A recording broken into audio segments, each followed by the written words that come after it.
Good evening, everyone, and welcome to Herbert Hoover High School, the site of tonight's LB&T Game of the Week here on the D&D Sports Network.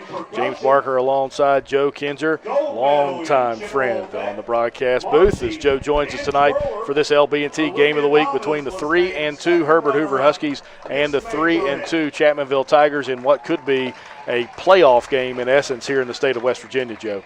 We have a lot of ranked teams in Class AA tonight, James, doing battle, and the winner of tonight's game will of course go to 4-2 and will more than be in the top 10 next week. So it's an important game. I'm not going to say it's must win. It's not elimination night, but I tell you, the winner of this contest will really have quite an advantage going to the top 10. The team that drops this game tonight, James, may tumble for at least a week out of the top 16. Very important. Yeah, it's a very important game on both sides. Chapmanville will take the week off after this week, and then they'll have homecoming against Wayne.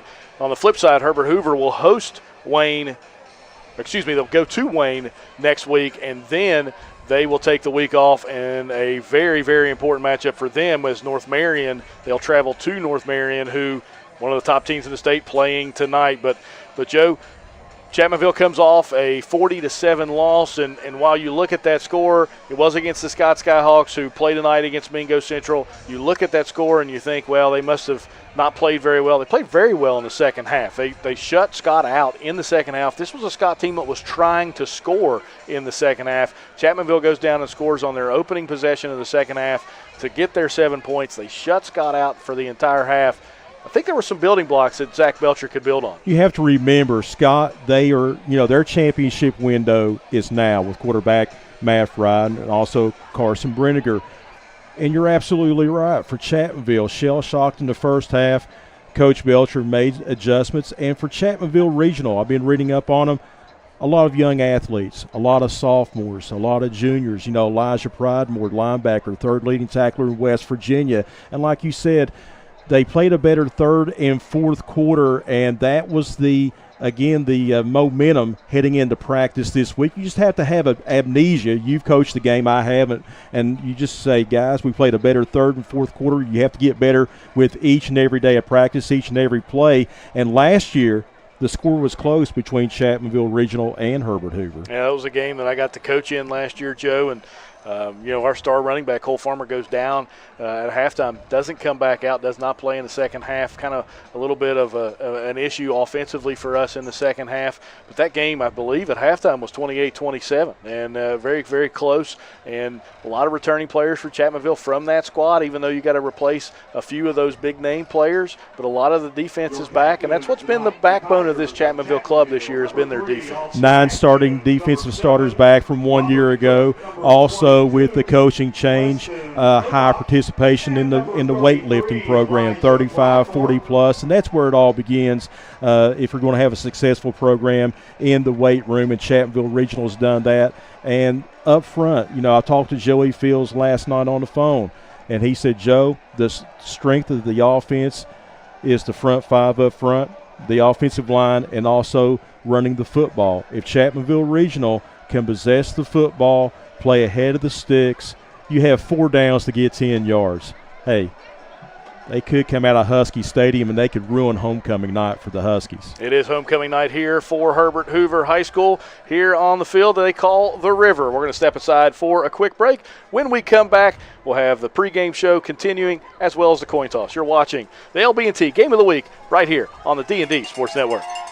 Looking for a great selection, great prices, and a great experience on your next ATV, motorcycle, or side-by-side? Come check out Kiefer's Kawasaki. Our #1 goal is to offer you the best power sport experience at a great price. Like this new 23 Kawasaki Teryx 4 for only $17,999. Before you write that check with us. And remember, your adventure starts here at Kiefer Kawasaki. Route 44 South, Jerry West Highway in Logan, or visit KiefersPowersports.net. I'm Elise Hinkle, psychiatric mental health nurse practitioner and director of behavioral health at Coalfield Health Center. Our providers have experience with a full spectrum of disorders. To schedule an appointment with one of our providers, call 304-855-1222. As a community, let's help each other address mental health. We are here for you when you are ready. Coalfield Health Center. Let our family take care of your family. Back here on the river, James Barker and Joe Kinzer with you high atop here in this beautiful facility at Herbert Hoover High School. As give you a nice peek as the digs here at Herbert Hoover on the field, and you look down into the end zone, into the scoreboard area, that nice scoreboard as they're doing their pregame routine here at Herbert Hoover High School. Captains on the field, as you can see here. As we'll also try to get you a shot of the new star here at Herbert Hoover High School. That's Miko, the dog that likes to run out with the Huskies. Joe, speaking of dogs, Dane Hatfield is one. Yes, he is. And, over 1,300 yards of total offense so far on the season. He's a dual threat quarterback. So, James, you've coached against him. If you're Chapmanville Regional, what's the best way to try to contain Dane Hatfield? We didn't do a really good job of it last year. What our game plan going in is to, and I know this is going to sound really weird, but we wanted to make him throw those intermediate to long routes.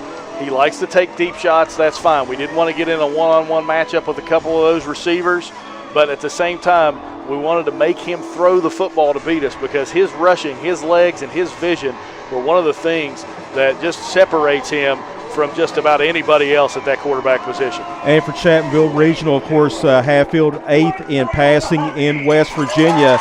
Blake Fisher, he's the lead running back, 54 carries, 319 yards, and also he can catch it as well. 21 receptions for 377. He has accounted for 7 touchdowns on the year. Now, if you're on the flip side, if you're Joey Fields, 73% of the offense is running this year. That's the bread and butter for Chapmanville Regional, okay?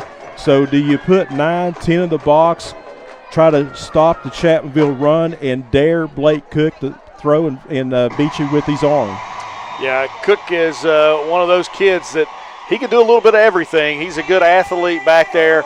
We're going to have to see if Robert Cook can throw the ball this week, Joe, because I think that's probably, you've hit the nail on the head. That's the game plan for Joey Fields tonight, is try to make Robert Cook beat you through the air. They'll probably load the box and see what they can do on the defensive end. We're going to get to see the Chapmanville defense to start things off. It will be Sebastian Carrillo to kick things off for Chapmanville, as they will receive the ball in the second half. We'll get to see Dane Hatfield and this Herbert Hoover offense here first.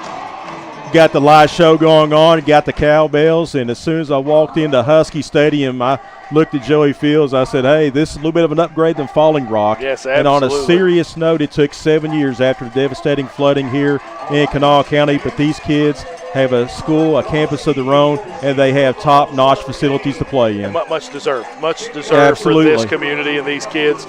As you can see, the scarlet helmets for Herbert Hoover. Chapmanville in their road white tops, orange pants with that black helmet with the Block C on the front. Big game here tonight. Exactly the same 2 records for these teams from last year. Glad you're with us here on the D&D Sports Network. As James Barker, Joe Kinzer with you. As soon as Carrillo puts a boot into it, Joe's going to take over the play-by-play as Carrillo boots it deep. And there's Blake Fisher at the 10. He's got some running room. He's over to 20, finds a seam, and he's going to get out to the 35-yard line. Averaging 30 yards a kickoff return on the season, James, and it's going to be first down and 10 for the Huskies on their own 35-yard line. Yeah, good return there from Fisher as he was able to weave and meander his way through the coverage. Good job. We'll see Herbert Hoover. Very similar offense that we've seen over the years as Joey Fields comes from Mingo Central. They'll go in that no huddle and kind of pause and check and see what they like to run.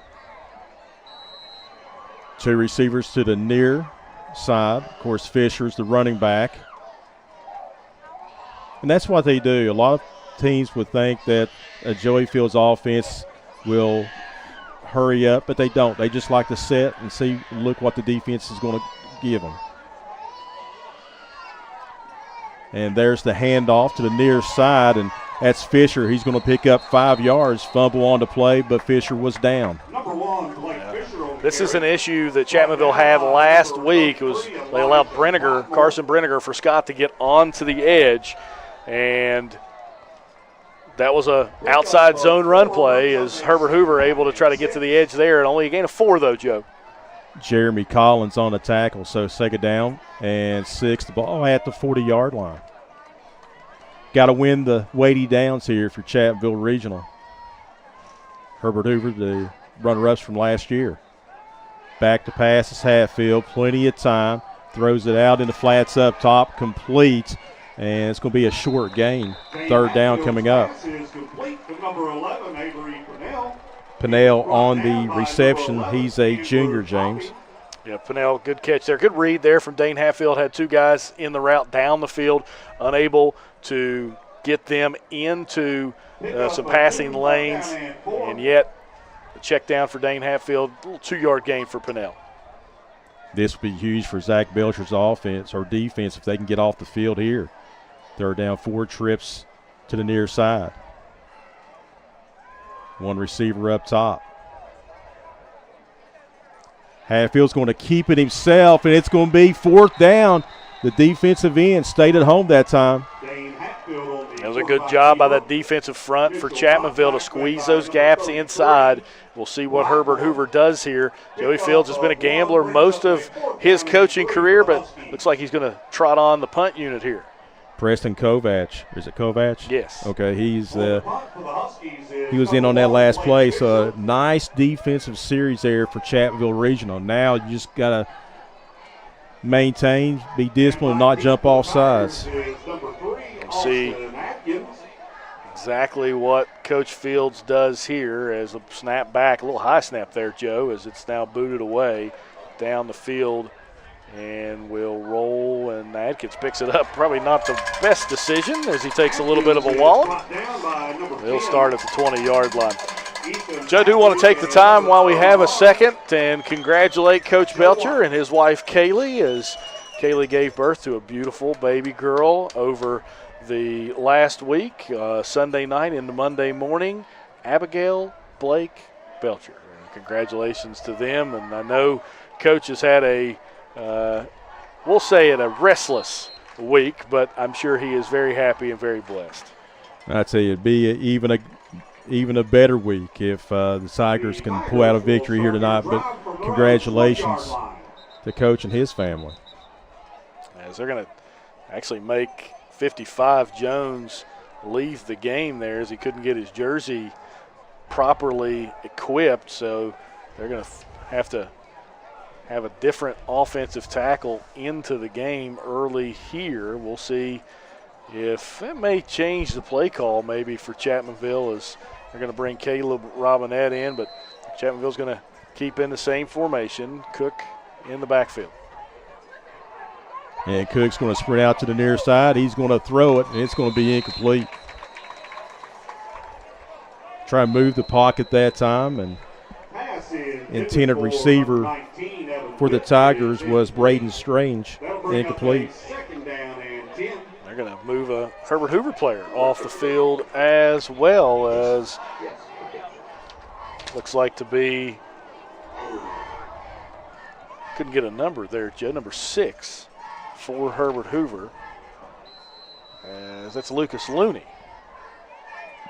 A couple of officiating moves here early on. And there's the handoff by Cook, and nothing cooking there for the Tigers offense. Only a short gain, 3rd and long coming up. This is the down and distance that Chapmanville does not really want to be in offensively. They just don't have the explosiveness to get out of 3rd and long situations. So this is one of those situations where if you can pick up the first down, great, but you definitely don't want to turn the ball over.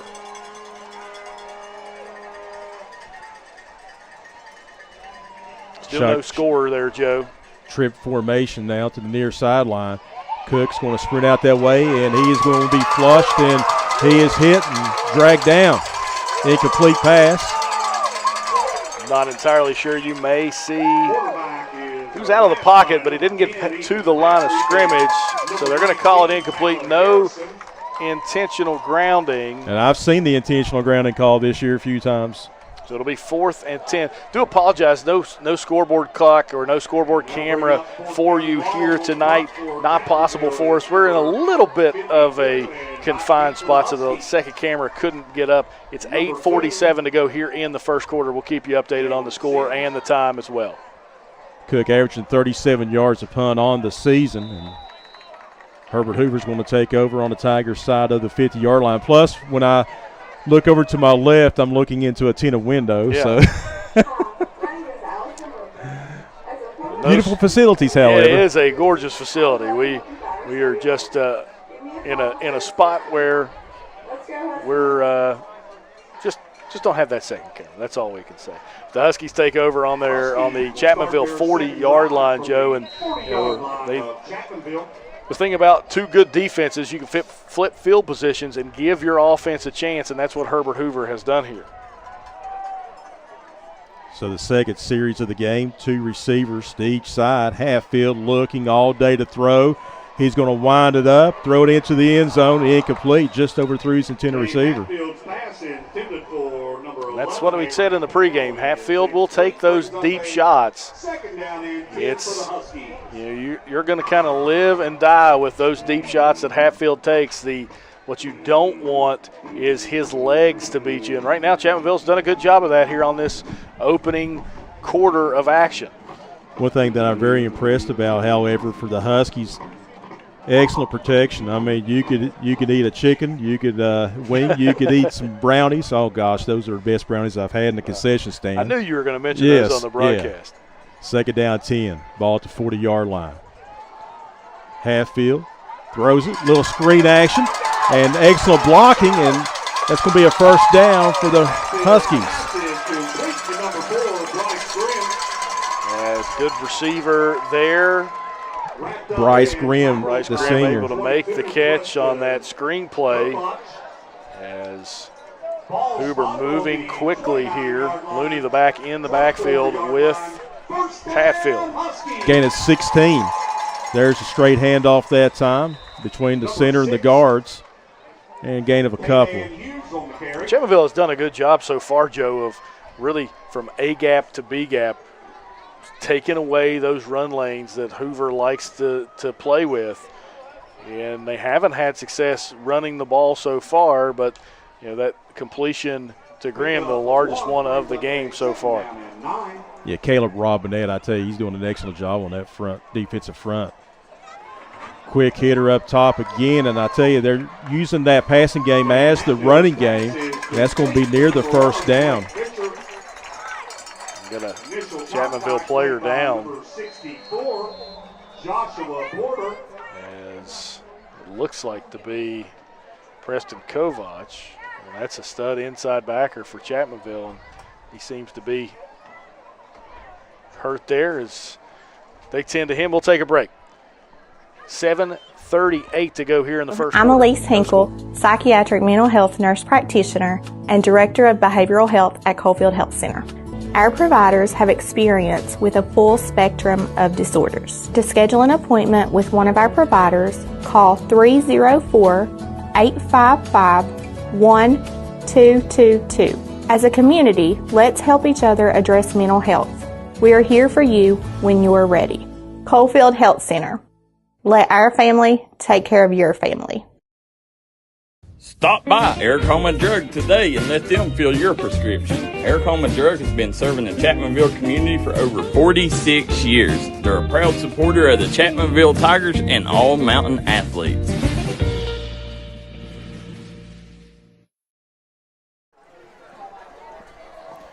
Third down and 2 now for the Huskies. Ball just outside the 15-yard line.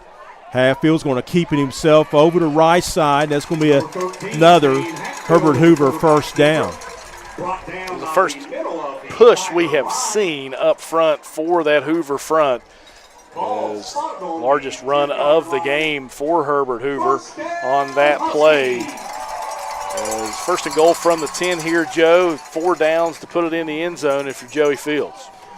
The entire playbook is open right now. Tell you, Dane Hatfield, he's just a beast at quarterback. Spread out action. He's going to keep it himself. He's inside the 5. He's still chugging. He's near the goal line. Touchdown, Herbert Hoover. Good run there for Dane Hatfield. The lights go off and on here at Husky Stadium as the Huskies take a 6-0 lead. 6:47 to go here in the first quarter. Special teams, each team 3 and out. Herbert Hoover got the ball at the 40-yard line, and it was a short field there for Dane Hatfield and the offense. And here comes the point after now for the Huskies. That's Voss Durenberger. The snap was bobbled. The kick is up, and it is good. 6:47 to go in the first quarter. The Logan Bank and Trust game of the week, 7-0. Herbert Hoover back with more after this on the D&D Sports Network. Here at Appalachian Medical, our team has extensive experience in dealing with respiratory disease. That's why we specialize in respiratory products and disease management. We want to bring our knowledge and know-how to help patients live a healthier life. Appalachian Medical was developed by clinical professionals. We have more than 30 years of combined experience in respiratory disease management, case management, critical care, and more. Our respiratory therapists are skilled and compassionate. With offices in Kentucky, West Virginia, Indiana, Ohio, and Pennsylvania, let us be the ones you trust with your medical health care. If you was pushed out of the area because of loss of work in the coal industry, look no longer. Jim Marr is here for you. Jim Marr is now hiring for all positions in the coal field. Stop by their offices in Logan, West Virginia or in Wheeling, West Virginia and apply today.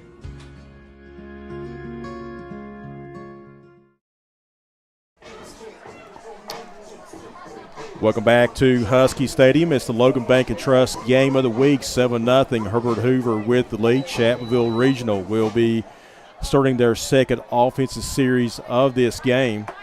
Line drive kick, bobbled at about the 13-yard line, and that's going to be a special teams no-no for the Tigers. That just gave Herbert Hoover's defensive unit just plenty of time, and on the bobble there for the Tigers was Andrew Topping, only a game of a couple. Yeah, Topping just couldn't get a handle on it. You can kind of feel the energy from this Hoover homecoming crowd right now, Joe, as they've got some life into the stadium. Chapmanville's going to have to find a way to get some positive movement here on the offensive side of the ball. Just if you don't score on this drive, just get a first down or two. But, you know, as soon as they hit the stadium, that's what I was told, just the atmosphere in this stadium. And there's the handoff to Topping. He's got some running room, and there's some positive yardage there on first down. A good run there, good design there for Chapmanville on that jet sweep to Topping, as he's able to get up inside, gain of about 4.5 on the play. So Chapmanville in front of the sticks now, Joe, and this is where they want to live. They want to be in that 2nd and 6, 2nd and 5 area. I think they put themselves behind the 8 ball trying to start the game. I know trying to fool Herbert Hoover, maybe loosen them up, but, you know, the passing game's not your forte. So far the running game is, and it really put themselves behind the 8 ball. There's a straight handoff and breaking a tackle and leaning for the first down. That's a nice power run for the Tigers. That is Preston Kovac. Kovac, the ball carrier, Joe, as he ran through about 2 or 3 tackles and was able to get Chapmanville's first down of the game. 5:50 to go here in the first quarter. Herbert Hoover leads Chapmanville 7-0. We'll keep you updated on the time and the score as we go. Got to treat it a little bit like an old radio broadcast, yes, Joe, like we used to do back in the day. And only a sophomore. This Chapmanville regional unit, very young. Cook is going to keep it himself, and he's going to be forced out of bounds. Maybe a gain of a half yard. That's it. Dane Hatfield. Hatfield, as well as Harrison on the stop for Herbert Hoover. Harrison limping around there a little bit from his inside linebacker position. Talked to Coach Belcher before the game. He felt like that they could out-physical Herbert Hoover and run right at him, and that's kind of been the game plan so far. Second down, close to 10, the ball at the 26-yard line. Cook. That's a quick screen pass up top, but I tell you what, when you go sideways to sideways, this Hoover defense very, very quick. Little gain, third down coming up. It's Benji Adkins on the catch for Chapmanville on that screen. He's able to find a way and get through a few tackles there, gain 6 on the play. So 3rd and 5 for Chapmanville, we'll say. And it's 3rd and manageable right now. Trying to spread them out with the trips. What do you think you're going to try to do right here? You spread them out. Well, I could see a quarterback run up inside, probably to this right-hand side. We'll see what Coach Belcher wants to do. And you called it right on the head that time, Cook, following these blockers, and that's a first down for the Tigers. They went left instead of right, but that was a pretty good call from an old ball coach up here, Joe. So is that what you do, just spread out the defense? Yeah, I think that's – we always count the box. We're going to count the box. If the numbers in the box match or are positive, we're going to run positive. If their numbers are positive to the outside for the offense, we're going to throw. We just got to find the numbers and where they're at and where we can attack. 4 minutes even to go in the first quarter. Herbert Hoover on top, 7-0. Same formation. Cook, there's the screen. No, he faked the screen. And it's going to be a loss of 3 back to the 39-yard line. It almost looked like that he thought that it was going to be picked off or deflected, so he faked me out too, Joe. He pumped it, and for him to hold on to that ball was pretty impressive. Blake Fisher finished him off. But, again, he thought that ball was going to be intercepted. So 2nd and 13 now for Chapmanville. This Husky defense is led by Fisher, that outside linebacker, defensive end player for the Herbert Hoover Huskies in their 4-4 defense. Kovac. Now here comes the blitz up the middle. It's picked up, and Cook is not on the same page as his wide receiver. Incomplete. A little bit of miscommunication there. It was a slant ran by the receiver to the top of the screen, and Cook thought he was going to throw the fly. We see that on Saturdays and Sundays as well, so it's a little bit of a miscommunication, but now it brings up a real 3rd and long for the Tigers. 3:01 to go in the first quarter from Husky Stadium. It's homecoming for the home team. They lead at 7-0. But for the Tigers, you started this series, you got a first down run from the quarterback, and then 1 negative play behind the chains. Let's see if they can pick up enough here. If they don't get it, make it 4th and manageable. Cook, back to pass, got a man out there. It is a jump ball situation. They're wrestling for it, and it is going to be complete. Austin Adkins able to wrestle that away as they take a deep shot up the seam for a first down. That's a huge play in this game for the Tigers. And like you said, they wrestled for like the last 6 or 7 yards. Adkins able to go up, high point it, pull it away from the Herbert Hoover defender. Adkins, the leading receiver for Chapmanville on the season. Coming in with 16 catches, he's now eyeballing close to 400 yards on the year. 1st and 10 from the Huskies' 30-yard line. Screen pass up top. It's complete. And Chapmanville getting 5-6 yards a pop right now. After the big play, they go a little play action and get over there, starting to lean on this Hoover defense a little bit. 2nd and 5, 2:15 to go here in the first quarter. Herbert Hoover leads 7-0. We thank you for watching and tuning in to this LB&T Game of the Week here on the D&D Sports Network. Just like Zach Belcher's team, they gave up a score the last series, marching down the field, converted already a 3rd down and 13. Now 2nd down and 4 from the 24-yard line. There's a straight handoff up the gut.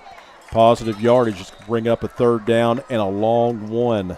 Usually when they're in the I formation, that's number 8, Jeremy Collins. And it is. He gains about 4 yards on that play, Joe. And this is the type of style that Chapmanville likes to play. They'll take their shots, but for the most part, they are a ground and pound. I think you mentioned 73% of the time they're on the ground. Yes. And Joey Fields told me last night in a 35-minute phone conversation that he was worried about Chapmanville's running attack, and again, that's going to be another first down, moving the pile inside the 25-yard line. That's just aggressive running. That's Collins again, the ball carrier. So Collins tacks on another 6-7 yards there. Another Chapmanville first down as they're starting to move the chains and move some momentum to their side of the field. First down and 10. The ball spotted just inside the 14-yard line.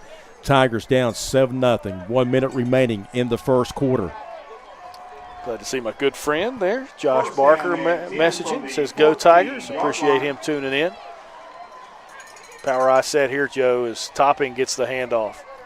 And Topping ran into one of his blockers that time as Belcher's offense went extra heavy that time. 3 running backs, 2 backs as blockers. But again, Chapmanville playing ahead of the sticks on second down. An official time. They're trying to stop the clock there as they took a player off the field. Not entirely sure. We've seen that happen a few times here tonight. Yes, Chris, we understand the scoreboard's not working. That's what we're trying to give that information to you as we go. Unable to put that scoreboard camera up for you this evening because of the tight confinements here. And there's another handoff and short gain there. Third down coming up. That will probably do it for the end of the first quarter as you got about 10 seconds to go. 7-0. Herbert Hoover leads after 1. Joe and I will be back with more of this LB&T Game of the Week right here on the D&D Sports Network. This is where it all started, right here on this farm. We may have grown over the years, but we've never lost sight of what was important to us.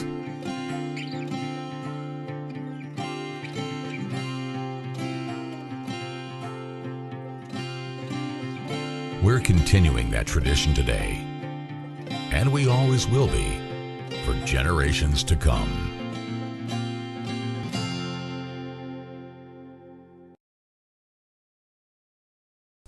Come on down to Three Guys Pizza and Brew in Williamson, West Virginia. We're located on the corner of Harvey Street and 3rd Avenue. We got great deals on pizzas, sandwiches, and more. You get great service with great pricing. Enjoy your birthday or ball games with us here at Three Guys Pizza and Brew. Look forward to seeing you.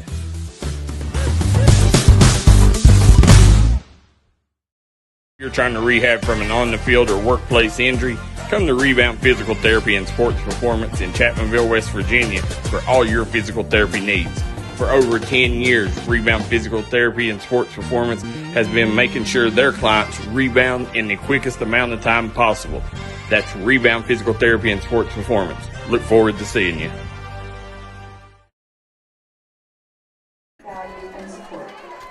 And welcome back to Husky Stadium. It's the LB&T Game of the Week. Joe Kinzer, James Barker with you.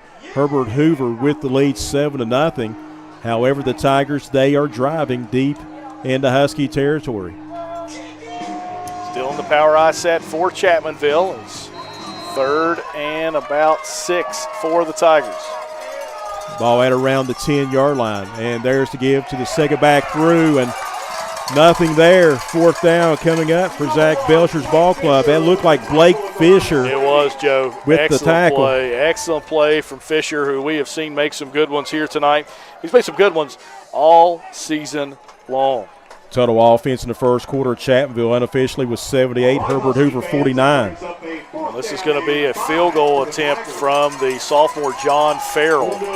As Farrell trying to call for an extra guy onto the field goal unit. They're still missing a wing. They got 10 seconds to get this off.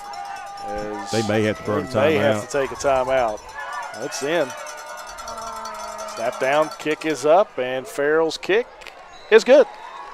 27 yards out. And I tell you, the 11th man on the field, he had to run a track meet there to even get lined up and set. So you have 11-10 to go in the first half. 7-3 your score. Herbert Hoover on top. Is the LB&T Game of the Week on D&D Sports. Let the folks at Double Quick help you start your 2022 off right. They've brought back the Bourbon Pecan Coffee for a limited time only. You can also quench your thirst with the great deals on fountain drinks they offer daily. Listen, Double Quick is your one-stop shop for everything. They offer breakfast, lunch, and dinner. You can stop by one of their many storefront locations spread throughout eastern Kentucky. Stop by and let Double Quick make your day better.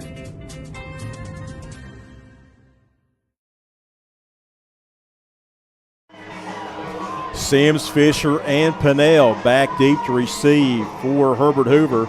And Chapmanville, they had a nice long drive. They converted on the 3rd and 13. Atkins with a nice reception. Had to wrestle it out of the DB's hands, but at least for Chapmanville, get points on the board.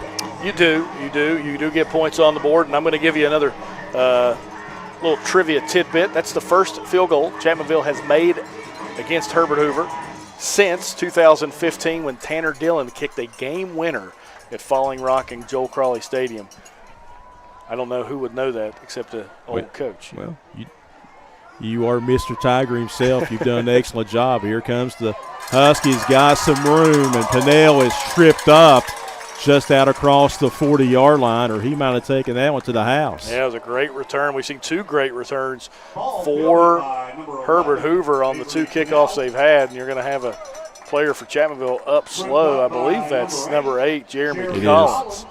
Yes, he's one of the leading tacklers on this team for Chapmanville. But, Chapmanville got points, had a long drive, able to burn some clock and keep the ball out of Dane Hatfield's hands. You mentioned Joe Crowley, the longtime coach, former coach of Herbert Hoover from 1970 to 1998. Hatfield up top. He's got blockers.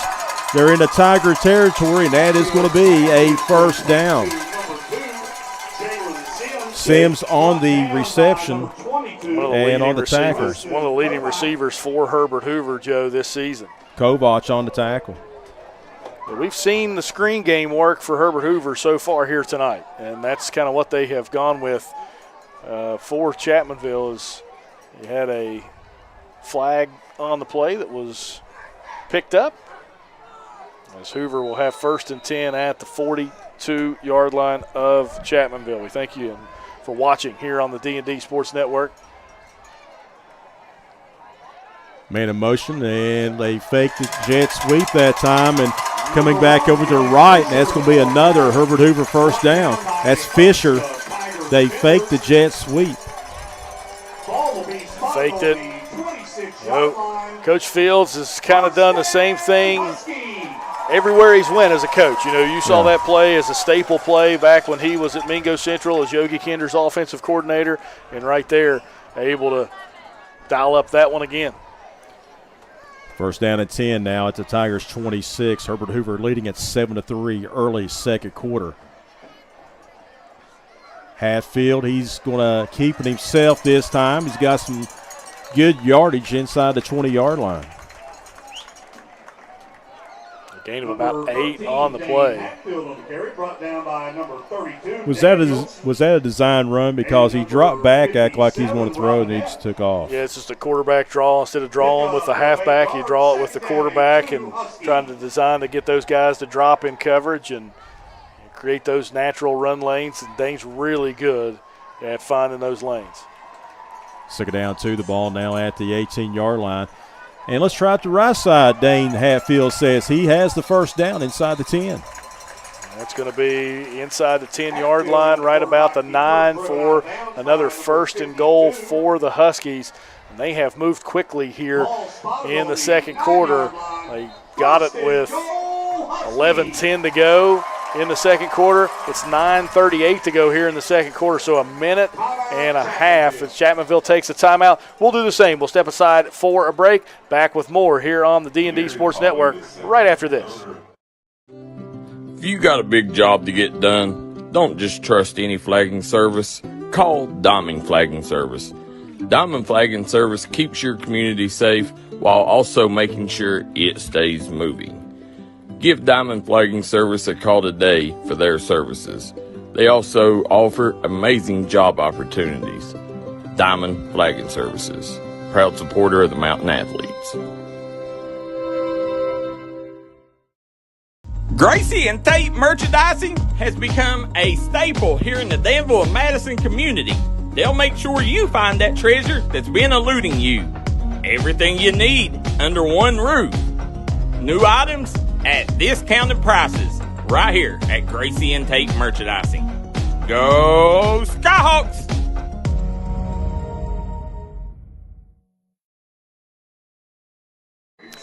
Back here at Herbert Hoover High School, the new digs of the Huskies here up on top of the hill in the Elk Valley, Elk River. James Barker, Joe Kinzer with you. First and goal for the Huskies. It's Hatfield in the gun. Fisher's going to be the lone setback. Well, no, they have also Pinnell, and there's the handoff, and good job there by the Tigers defense. They rallied to the ball that time as you're going to see. Who's 52? Because 52 is the one, is it 52? He was the one that got the initial grab. 52. Or 62. 62. Levi Hurley. For Chapmanville is, get that to you in a second. I think 62 would be maybe even Ian Plumley. He did an excellent job of just holding up the ball carrier. And Dane Hatfield faked it. It was a read option, and he's going to give the touchdown. Hatfield up the gut. That's a kind of fake the camera guy out too there, Joe, as he was able to read that jet read as Fisher came across. Hatfield, his second rushing touchdown, 8:58 to go here in the first half. The Huskies take a 13-3 lead. And that's big. And, you know, everyone thinks that Joey Field's offense just chugging around the field. When he was at Mingo all them years, the run-pass ratio was 55-45. Yeah. Sometimes 60-40. They were really good at spreading you out and finding a way to run the ball. The kick up and good. 14-0. The Huskies lead. Back with more on this LB&T Game of the Week right here on the D&D Sports Network. Whether it's home, life, business, or auto insurance, Scott Ambergy at State Farm in Chapmanville, West Virginia is here to protect the things you love. Call Scott Ambergy today for a free quote. That's State Farm in Chapmanville, West Virginia. Stop by McCoy Dental and let our friendly staff take care of all your dental needs. Whether it's crowns, root canals, teeth cleaning, implants, or you're just in need of some light cosmetic work, we have you covered. McCoy Dental, improving our area one smile at a time. McCoy Dental is located at the Fountain Place Mall in Logan, West Virginia.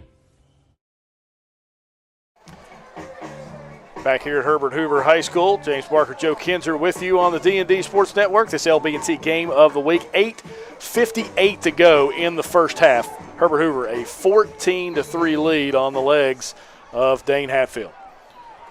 Burford, also Atkins back deep alongside Corbett.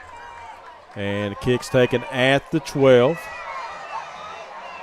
Going east-west and going to be brought down at the 21-yard line, gaining about 15 yards on the kickoff return. So Chapmanville Regional down 14-3. And James, I said must touchdown producing drive. You said must scoring drive, just any way you can. Yeah, any way you can get points on the board. You saw Farrell able to kick the field goal for Chapmanville, get them points. If you're able to get 3 more, Joe, at least it makes it a one-score game. You do get the ball to start the second half. So if you could find a way to grind this clock down, get points on the board, and then get the ball to start the second half, you have to feel good if you're Zach Belcher's ball club. 9 carries unofficially, 36 yards as a team so far for the Tigers. And we have a whistle. Quick whistle there. You're going to get a flag from the side judge. And you're going to see a false start against Chapmanville. Not the way you want to start a drive trying to answer a score. False start against the Tigers. So far, Cook 3 of 6 throwing the football unofficially, 42 yards. 8:49 to go here in the first half. 14-3, Herbert Hoover leads. Man goes in motioned up top, single back set. Here comes Cook. He's spread out action to the far side, being flushed out of the pocket, and it's going to be complete. Pass is complete to number 11, Topping. Andrew Topping.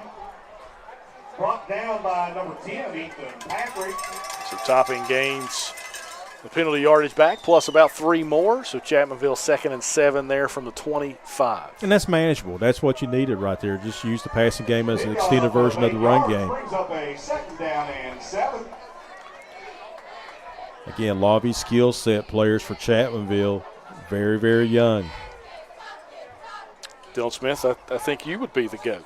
Watched you almost try to break a school record. I think some guy tried to stop you there one night. We appreciate you, Richie Belcher. Great job, D&D. We appreciate you, Jeff, for shouting out the score for us. 7:40 to go here in the first half. And running into a stone wall that time, nothing doing. 3rd down and long coming up. Yeah, they were ready for that play, Joe. Little zone run inside for Chapmanville as they able to stop the ball carrier. So 3rd and a long, 6 for Chapmanville. 7:28 to go here on a moving clock in the second quarter. Big play here in this game. Cook rolls out of the pocket again. He's going to throw over on that near sideline for Topping and tried to make I'm going to go old school, Lynn Swan style catch, incomplete. That's old school. That's old school. Lynn Swan. I knew you'd somehow drop the Steelers into a broadcast. Yeah, I had to. Although I'd like to strangle their offensive coordinator. Is it still Matt Canada? Yeah, unfortunately. he calls games. He calls plays on Friday nights. On Sundays. Not going to work. I have heard Canada complaints, Matt Canada complaints for a long time for Steeler fans. Plumlee puts another good boot into it. Fair catch, muffed, and they're going to get it at the 39-yard line. He's averaging 37 yards a punt. Yeah, he's a really, really talented punter, the senior Ian Plumlee. A little bit of a quick whistle there from the official. Assumed that he caught the ball, but nevertheless – going to mark it at the 39-yard line.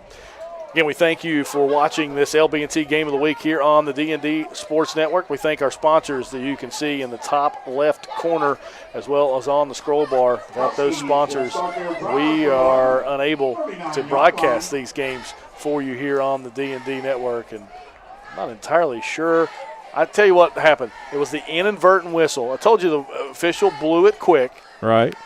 And because he did, that is considered an inadvertent whistle.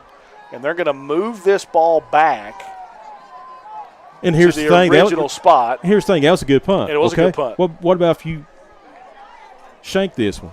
I've seen it happen. I have, and the rule is you can take the result of the play or you can redo the down. It's up to who had the ball. I'm not entirely sure on a special teams play who makes that decision because the ball technically isn't possessed. So I'm not entirely sure if Chapmanville made the choice to re-kick. And they are going to call that an inadvertent whistle, and they're going to bring that back. That happened to us last year in the man game favorably.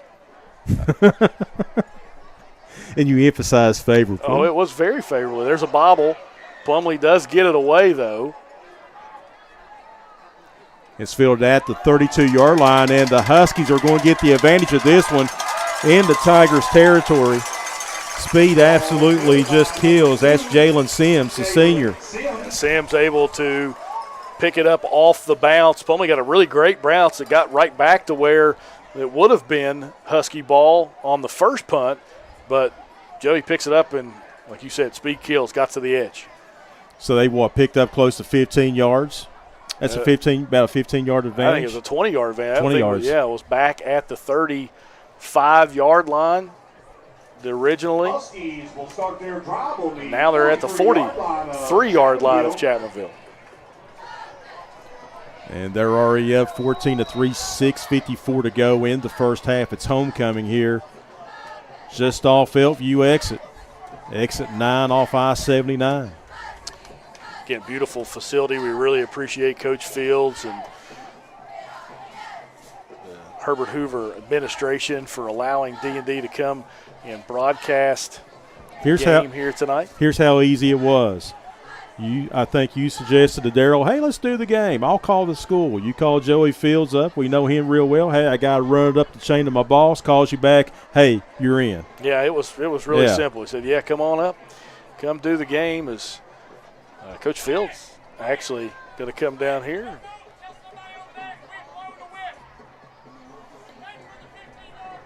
Over on the Chapmanville side, we have somebody blowing a whistle. You need to quit blowing the whistle.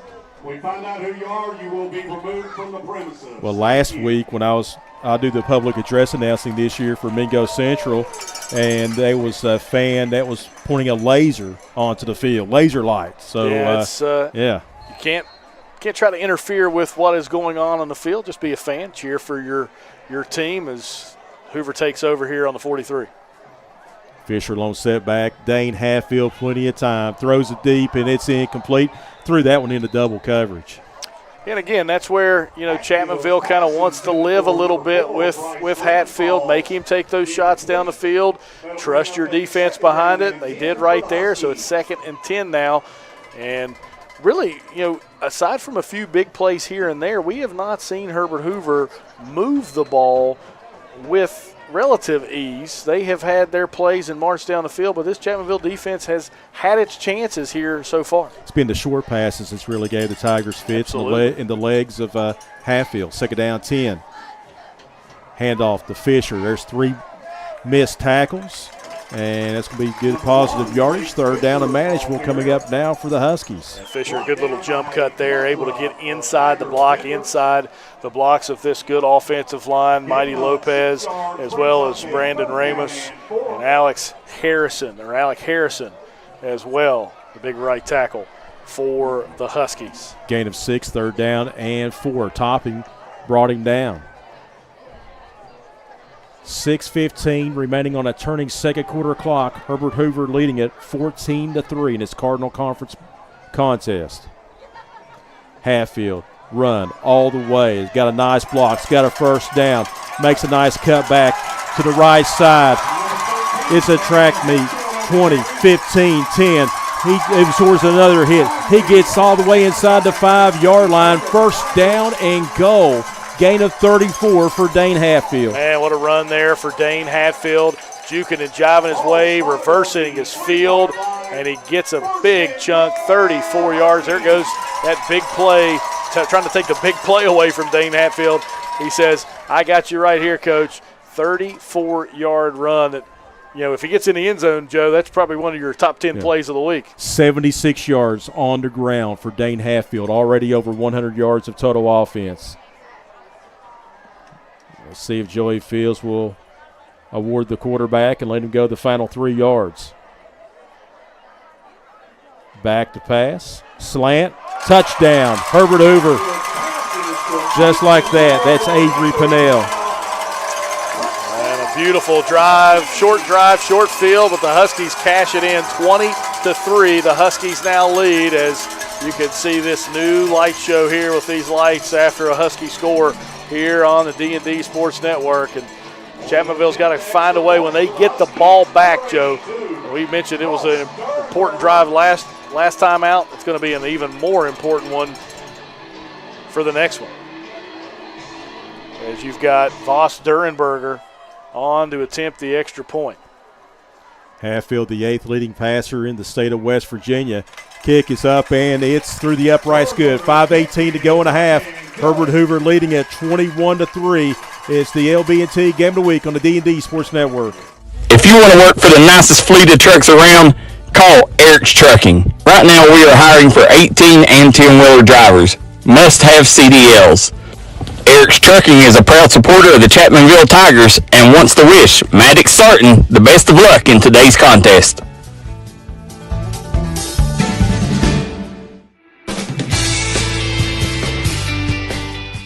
Come meet the wonderful staff at the Del Barton Quick Shop. They got all your cold food needs along with tobacco needs. And while you're down there, check out their award-winning hot food items. Once again, located in Del Barton, West Virginia, the Quick Shop.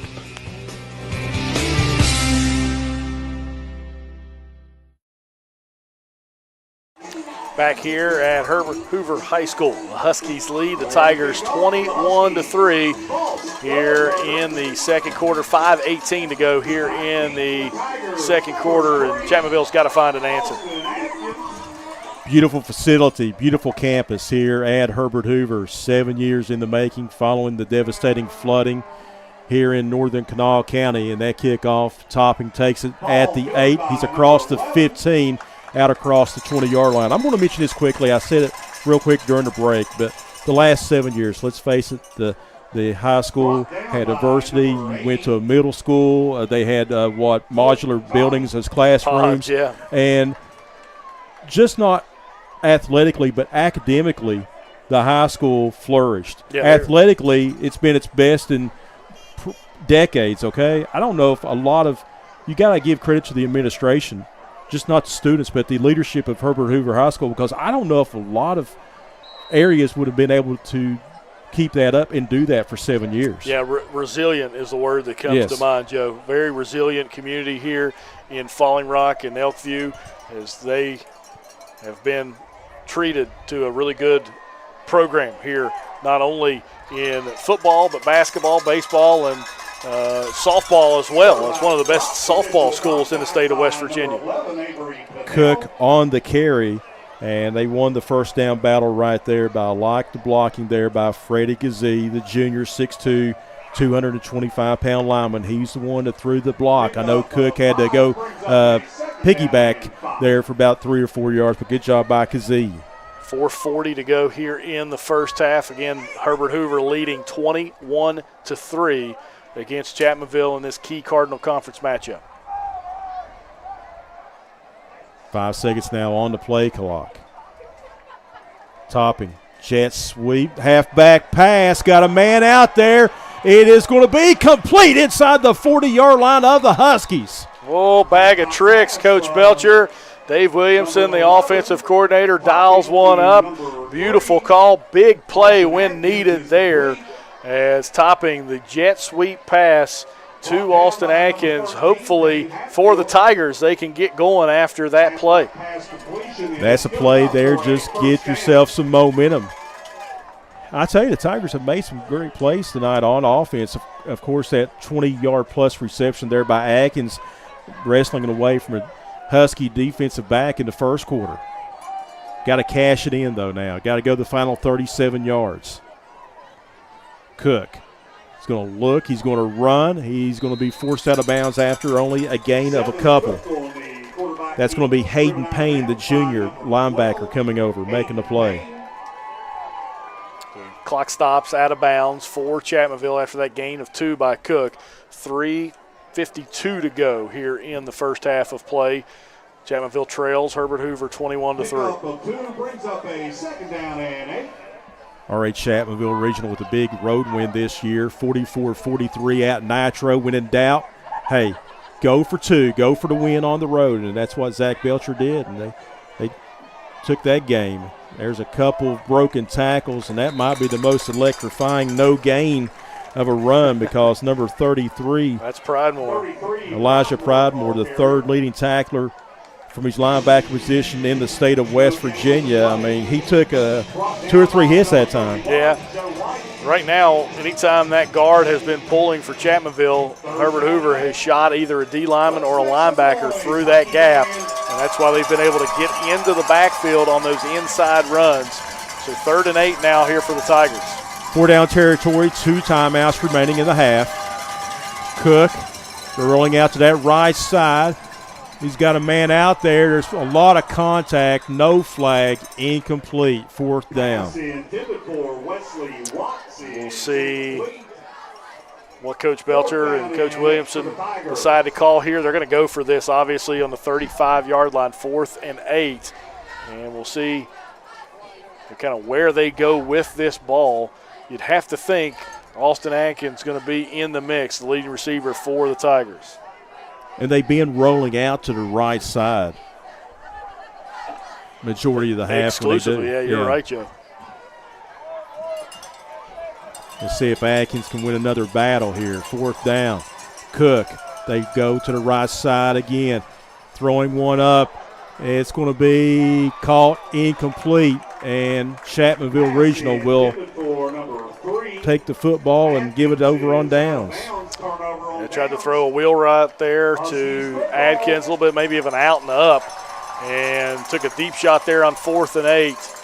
And now the Huskies with right at 3 minutes, Joe, a chance to drive down the field here and add another one before the half.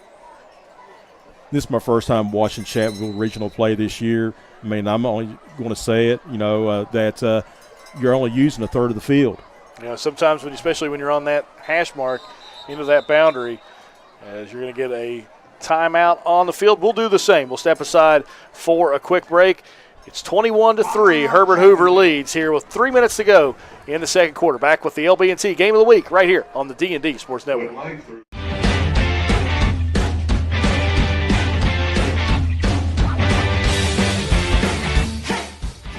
Does your car have a frown?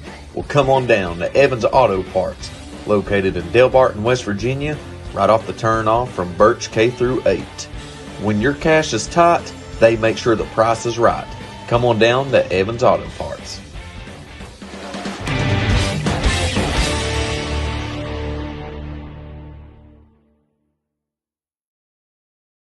At Giovanni's Pizza in West Logan, we got subs, calzones, wings, pizza, and more. Stop by today. Great service with great deals. We also got a newly renovated and remodeled dining room where you can enjoy your game day celebrations or relax after a trail ride.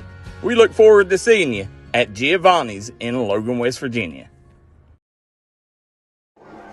Back here at Herbert Hoover High School, James Barker, Joe Kinzer with you atop the press box here in a beautiful night on the Elk River. Joey Fields in his 4th year at Herbert Hoover. Dane Hatfield is going to keep it himself. He's going to juke and jive again into a tackle at the 40-yard line. Dane Hatfield on the carry.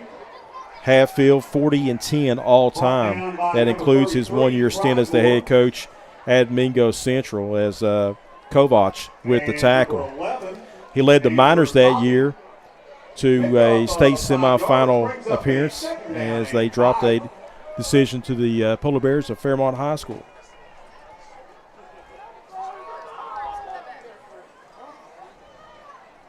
Rolling out, plenty of time. Hatfield throws, and it's dropped by Pinnell. Incomplete. 3rd down. One of the first times we've seen a Hoover receiver downfield open as Pinnell couldn't come up with that ball. Good ball there, though, by Dane Hatfield as he was able to laser that one in there. Was that a zone? Yeah. Slant over the zone. A little zone coverage there for the Tigers. Is probably more of a flood concept, knowing what Coach Fields likes to run.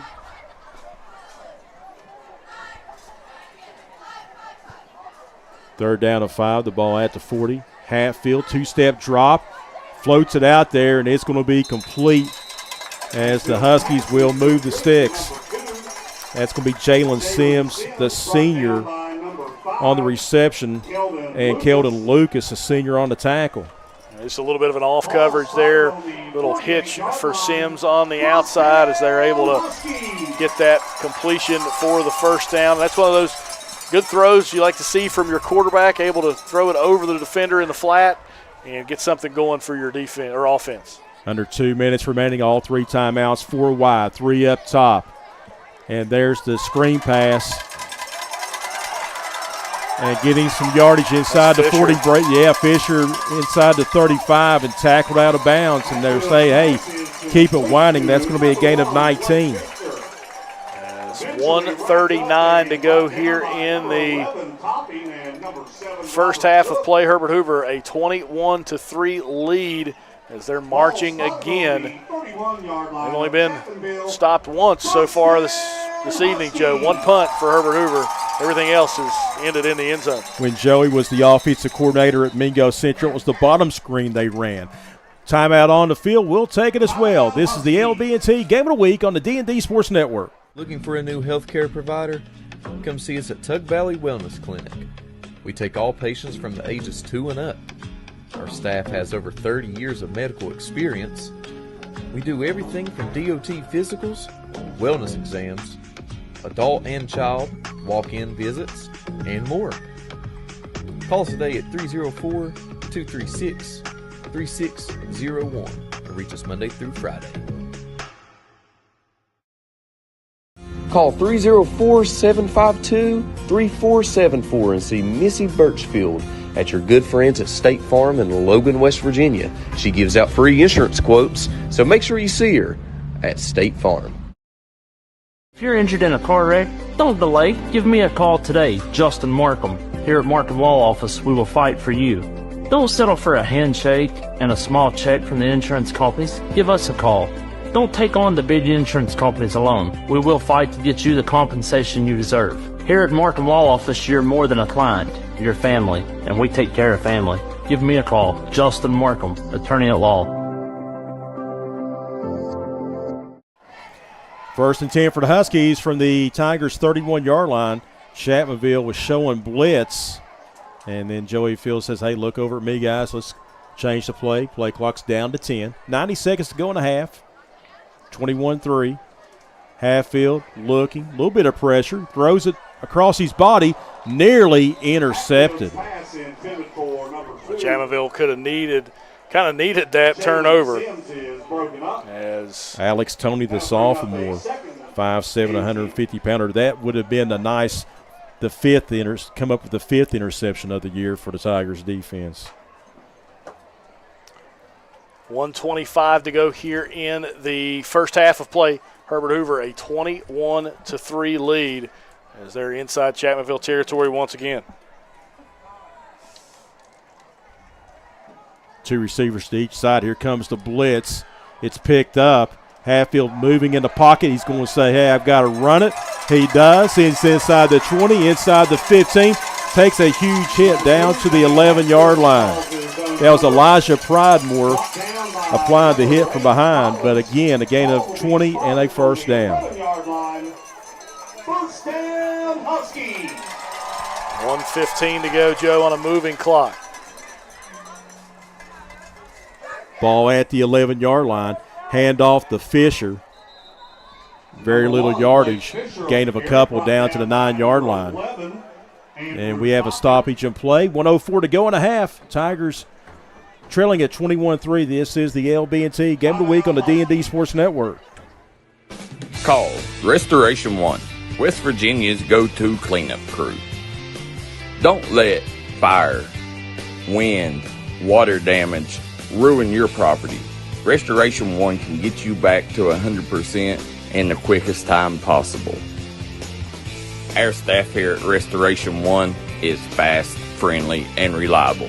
We got experts that use the latest in technology to remove mold and damages left behind by Mother Nature. Don't just trust anyone. Trust Restoration One. Trailhead Bar and Grill in Maplewood, West Virginia is making sure trail riders and locals are staying happy and full.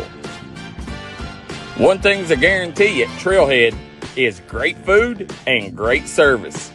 Come watch your favorite ball game, have a party, or we'll host your events at Trailhead Bar and Grill, proud supporter of the Mingo Central Miners and all mountain athletes.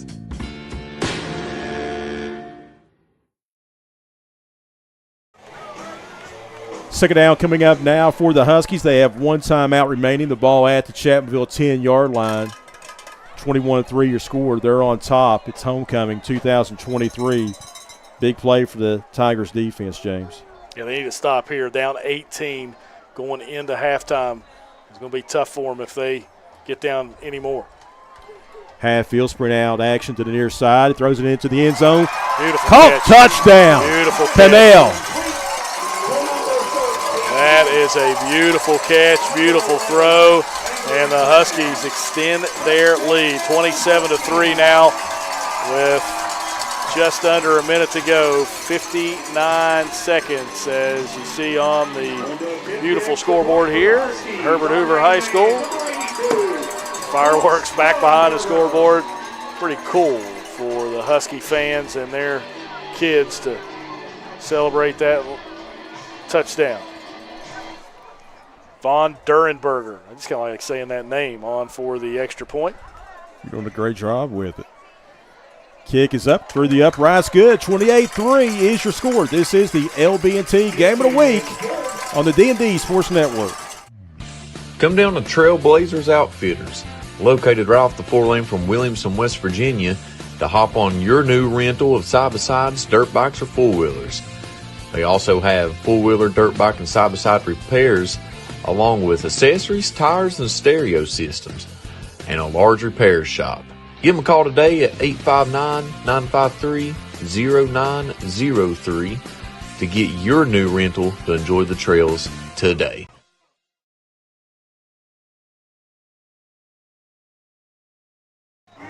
Back here at Herbert Hoover High School, 28-3. The Huskies lead the Tigers. James Barker, Joe Kinzer with you. Just under a minute to go here in the first half of play. 59 seconds to be exact. Again, Huskies 28, Herbert Hoover a 25-point lead over Chapmanville, 28-3. Dane Hatfield, 180 yards of total offense. Second time that he's hooked up to Avery Pennell. We'll ask you a question after this kickoff here. Durenberger puts a boot into it on the ground this time, bouncing to a Tiger. Taken down at the 15-yard line. I think that's Burford on the return as he's able to get it out to about the 29.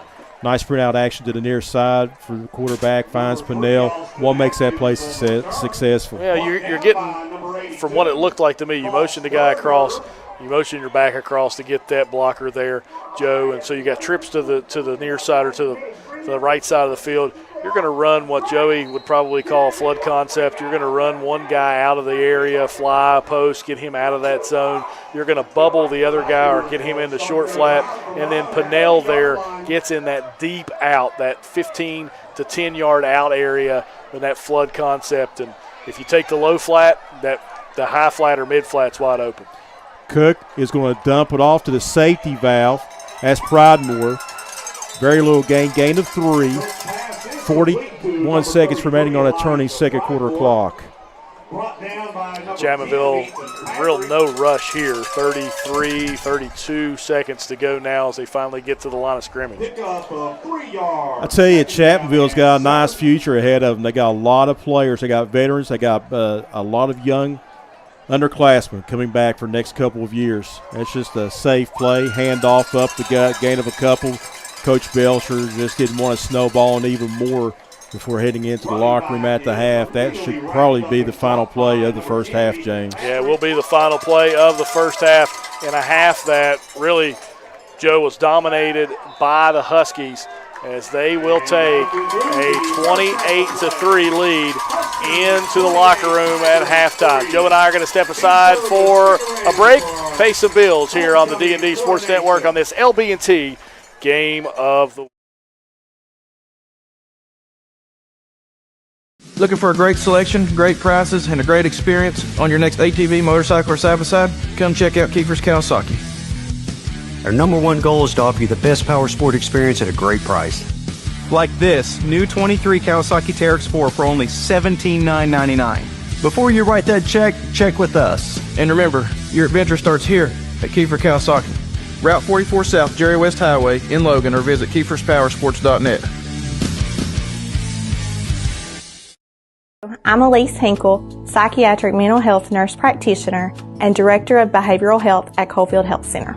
Our providers have experience with a full spectrum of disorders. To schedule an appointment with one of our providers, call 304-855-1222. As a community, let's help each other address mental health. We are here for you when you are ready. Coalfield Health Center. Let our family take care of your family. Stop by Eric Home and Drug today and let them fill your prescription. Eric Home and Drug has been serving the Chapmanville community for over 46 years. They're a proud supporter of the Chapmanville Tigers and all mountain athletes.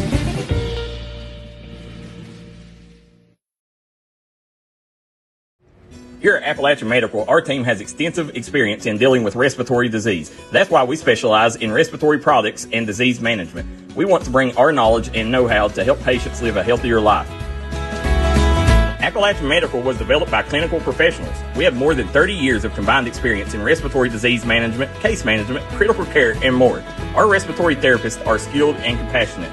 With offices in Kentucky, West Virginia, Indiana, Ohio, and Pennsylvania, let us be the ones you trust with your medical health care. This is where it all started, right here on this farm. We may have grown over the years, but we've never lost sight of what was important to us.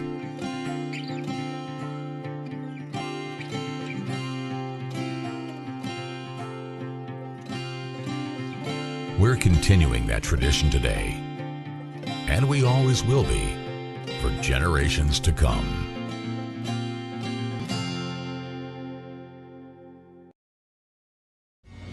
If you was pushed out of the area because of loss of work in the coal industry, look no longer.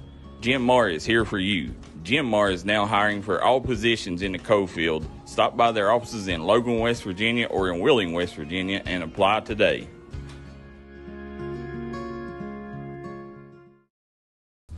Come on down to Three Guys Pizza and Brew in Williamson, West Virginia. We're located on the corner of Harvey Street and 3rd Avenue. We got great deals on pizzas, sandwiches, and more. You get great service with great pricing. Enjoy your birthday or ball games with us here at Three Guys Pizza and Brew. Look forward to seeing you.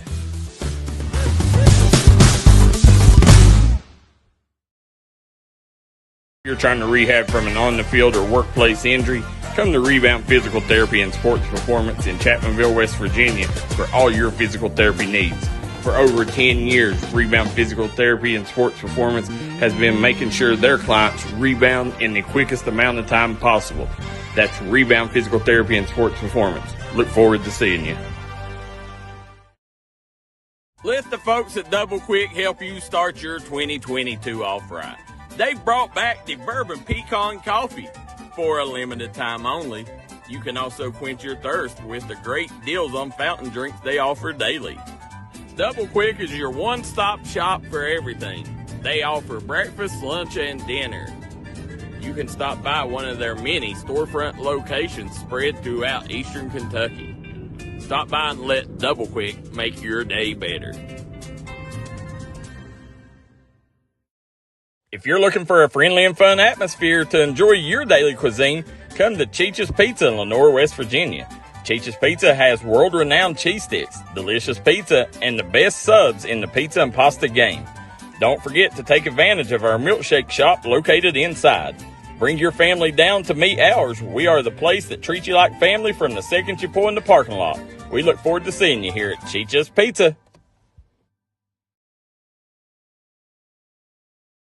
Welcome back to Husky Stadium. It's Joe Kinzer, James Barker on the LB&T Game of the Week on the D&D Sports Network. We'd like to thank all of our sponsors and also our viewers out there. Thank you for watching tonight's ball game. 28-3 is your score. And let's go to the statistical recap in the first half. First of all, for Herbert Hoover, Dane Halffield, the quarterback, dual threat on the ground, 9 carries for 101 yards.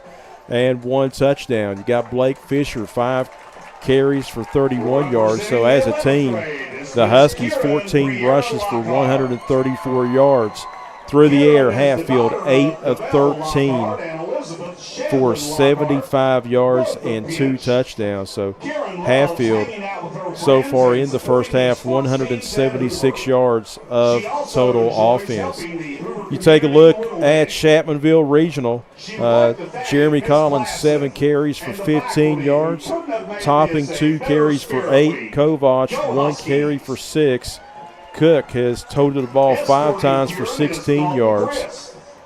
And Pridemore has 1 carry, 1 yard. As a team, Chapmanville 15 rushes for only 45 yards. That's 3 yards a pop. And as a team so far in the first half, the Tigers 6 of 12 passing for 83 yards. So that's 45 yards on the ground for Chapmanville, 83 through the air for 128. So it's 209 to 128 in favor of Herbert Hoover as they lead it here on the river. It's homecoming by the score of 28-3. We'll return and give you some more of the halftime report right after this. This is the LB&T Game of the Week on the D&D Sports Network. If you got a big job to get done, don't just trust any flagging service.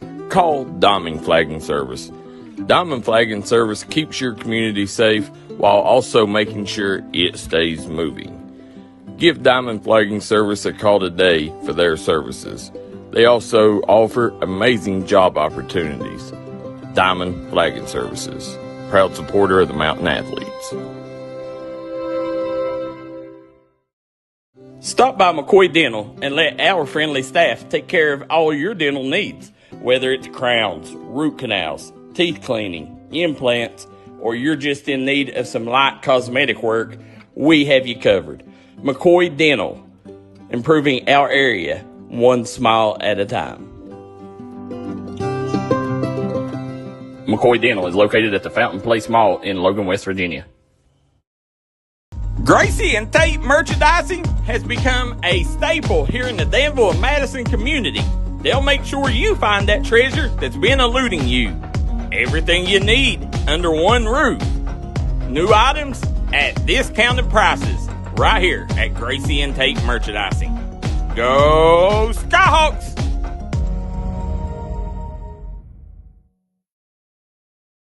Whether it's home, life, business, or auto insurance, Scott Ambergy at State Farm in Chapmanville, West Virginia is here to protect the things you love. Call Scott Ambergy today for a free quote. That's State Farm in Chapmanville, West Virginia. If you want to work for the nicest fleet of trucks around, call Eric's Trucking. Right now we are hiring for 18 and 10-wheeler drivers. Must have CDLs. Eric's Trucking is a proud supporter of the Chapmanville Tigers and wants to wish Maddox Sarton the best of luck in today's contest.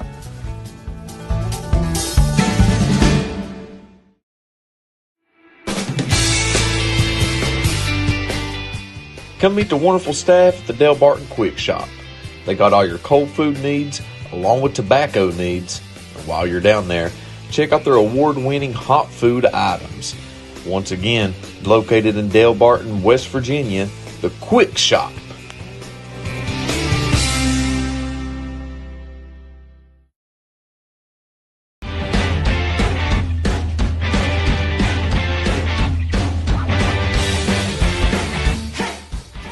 Does your car have a frown? Well, come on down to Evans Auto Parts, located in Del Barton, West Virginia, right off the turnoff from Birch K through 8. When your cash is tight, they make sure the price is right. Come on down to Evans Auto Parts.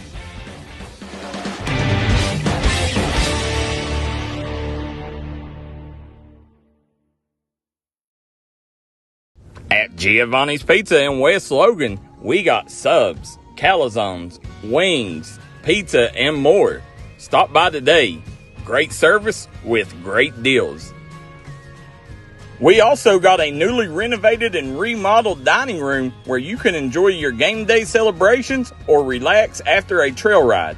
We look forward to seeing you at Giovanni's in Logan, West Virginia. Looking for a new healthcare provider? Come see us at Tug Valley Wellness Clinic. We take all patients from the ages 2 and up. Our staff has over 30 years of medical experience. We do everything from DOT physicals, wellness exams, adult and child, walk-in visits, and more.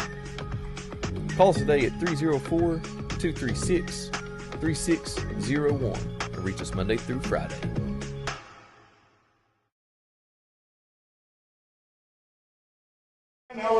Back here at Herbert Hoover High School, homecoming for the Huskies, as we can see the homecoming festivities here on the 50-yard line as they're starting to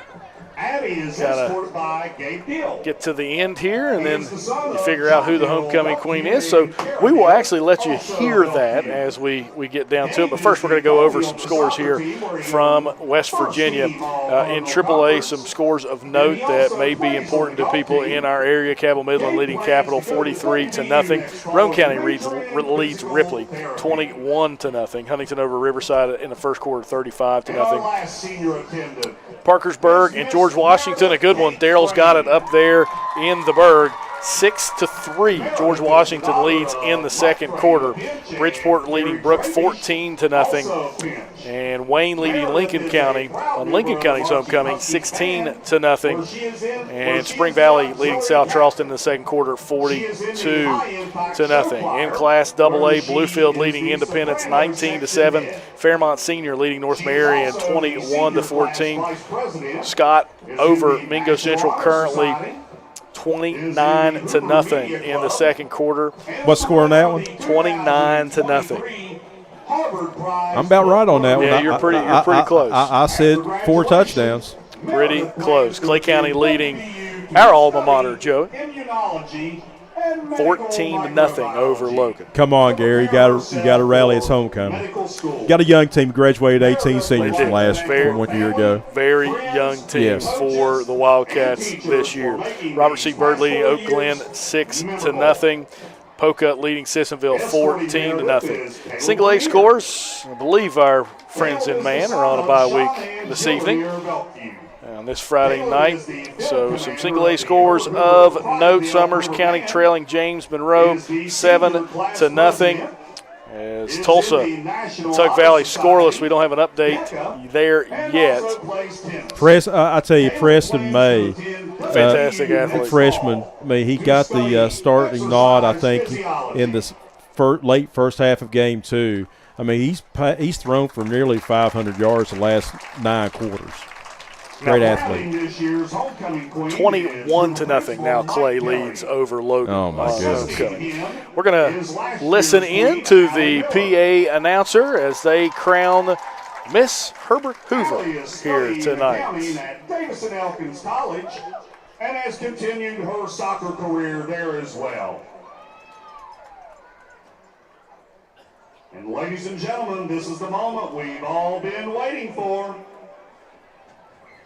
The 2023-24 Herbert Hoover High School homecoming queen is Kaylee Casto.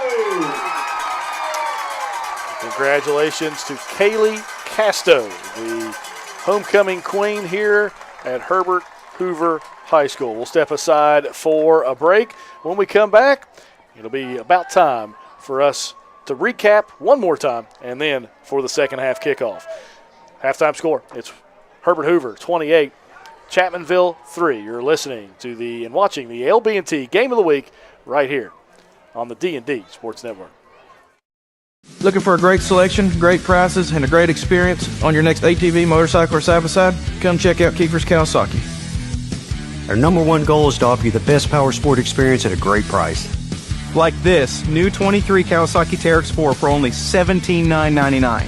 Before you write that check, check with us. And remember, your adventure starts here at Kiefer Kawasaki. Route 44 South, Jerry West Highway in Logan, or visit KiefersPowersports.net.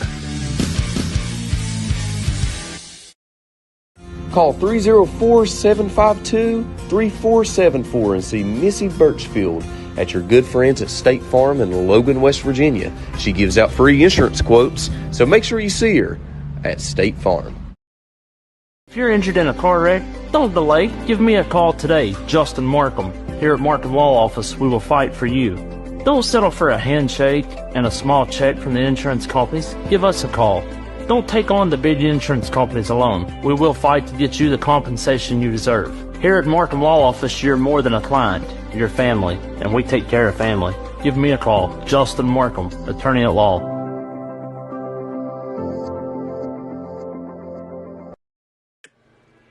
Call Restoration One, West Virginia's go-to cleanup crew. Don't let fire, wind, water damage ruin your property. Restoration One can get you back to 100% in the quickest time possible. Our staff here at Restoration One is fast, friendly, and reliable. We got experts that use the latest in technology to remove mold and damages left behind by Mother Nature. Don't just trust anyone. Trust Restoration One. Trailhead Bar and Grill in Maplewood, West Virginia is making sure trail riders and locals are staying happy and full. One thing's a guarantee at Trailhead, is great food and great service. Come watch your favorite ball game, have a party, or we'll host your events at Trailhead Bar and Grill, proud supporter of the Mingo Central Miners and all mountain athletes.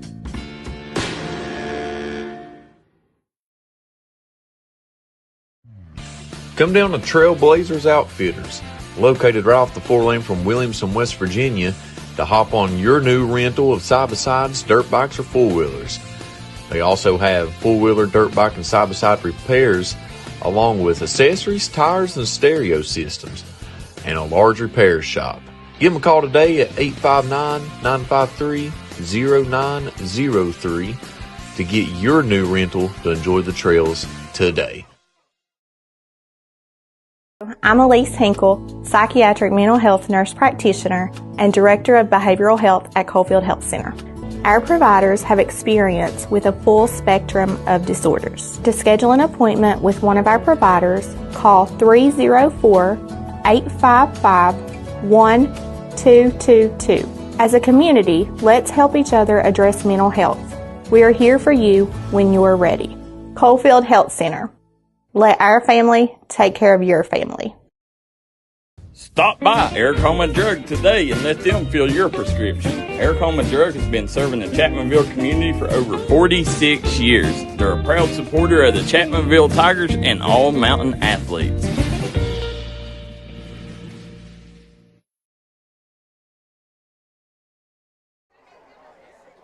Back here at Herbert Hoover High School, James Barker, Joe Kinzer with you. Homecoming celebrated tonight for Herbert Hoover and the Huskies, and their homecoming court down on the field as get a nice shot of those young ladies and young men and celebrating homecoming here tonight at Herbert Hoover High School. Halftime score, it's Herbert Hoover 28, Chapmanville 3. The Huskies have had a lot to celebrate, Joe, as they have been able to move the ball effectively. And, one of those kids, probably going to get to the point in his high school career where he deserves a lot of accolades.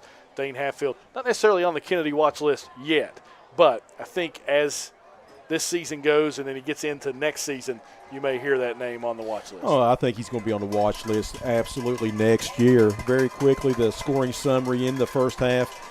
And it's dominated by Herbert Hoover, 6:47 mark of the first quarter, 10-yard touchdown run by Hatfield, extra point good, 7-0. Chapmanville tacks on a late first quarter field goal from 27 yards out, 7-3. Then the final three touchdowns of the first half scored by the Huskies, all in the second quarter. 9-yard touchdown run by Hatfield at the 8:58 mark with 5:18 remaining in the half. 3-yard touchdown pass from Hatfield to Avery Pinnell. Then they hooked up again on a 11-yard touchdown pass. It was a slant pass to Pinnell again. All 4 extra points good, 28-3 your score. All right, I did a little crash course today when my girlfriend was driving us down from her house in Buckhannon. Kennedy Award watch list. I know the sports writers. I know how they think. You go by stats, but also you got to go by wins and losses. So I'm going to give you my top 3. All right. So we're going to see how much we defer. All right. My number 1 would be, my leading candidate would be, I'm going to go with Gage Wright, the running back out of Parkersburg South. 23 total touchdowns, nearly 1,200 yards rushing, 15 rushing touchdowns, 23 total. Number 2, I'd go with quarterback Matt Fry of Scott. 1,650 yards going into tonight's game, 19 touchdowns, only 3 picks. And then number 3, I would have went with quarterback David Parsons out of Parkersburg, a little over 1,300 yards throwing, 18 touchdowns and 3 interceptions. That's my top 3. I like the Parsons pick. He has played absolutely fantastic. It's still early. I'm gonna say that it's still early, but right, it's early. It is early. If Parkersburg continues to impress, I think Parsons shoots up that list. I really do. But you said what? GW is leading Parkersburg 6-3. Yes. And I tell you, Coach Edwards' ball club, they struggled early on. Then they, out of nowhere, got Donnie Mays' team, beat Hurricane. And I thought, that Parkersburg, I thought the Big Red would handle GW.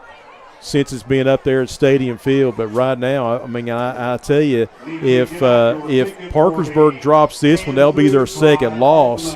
And if it continues to be a defensive slugfest, you know, that's going to slide Parsons out of my top three. I would move him out of my top three, but you know, if they can find a way to win that game, yeah, I think you've got to move him up on the list. One, you know, I know you got Matt Fry on the list as well. There was one kid that's been injured for GW.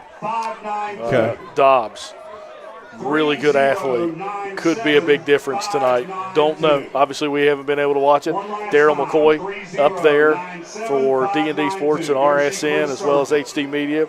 So I think you got a chance to make some noise if you're the Patriots. Also, you know, the sports writers, they look at stats, but also you have to have wins up there too.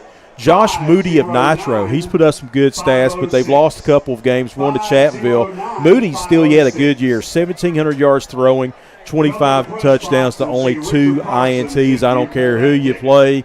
I know that they've throttled St. Albans, which is really struggling this year, but, you know, you still got to put up the stats. And then a couple receivers, his teammate Malachi Thompson, and then for Scott, Carson Brenniger. Then you go over on the defensive side. I know it's very rare that a defensive player wins the Kennedy Award, but you got the Nash kid out of Nicholas County.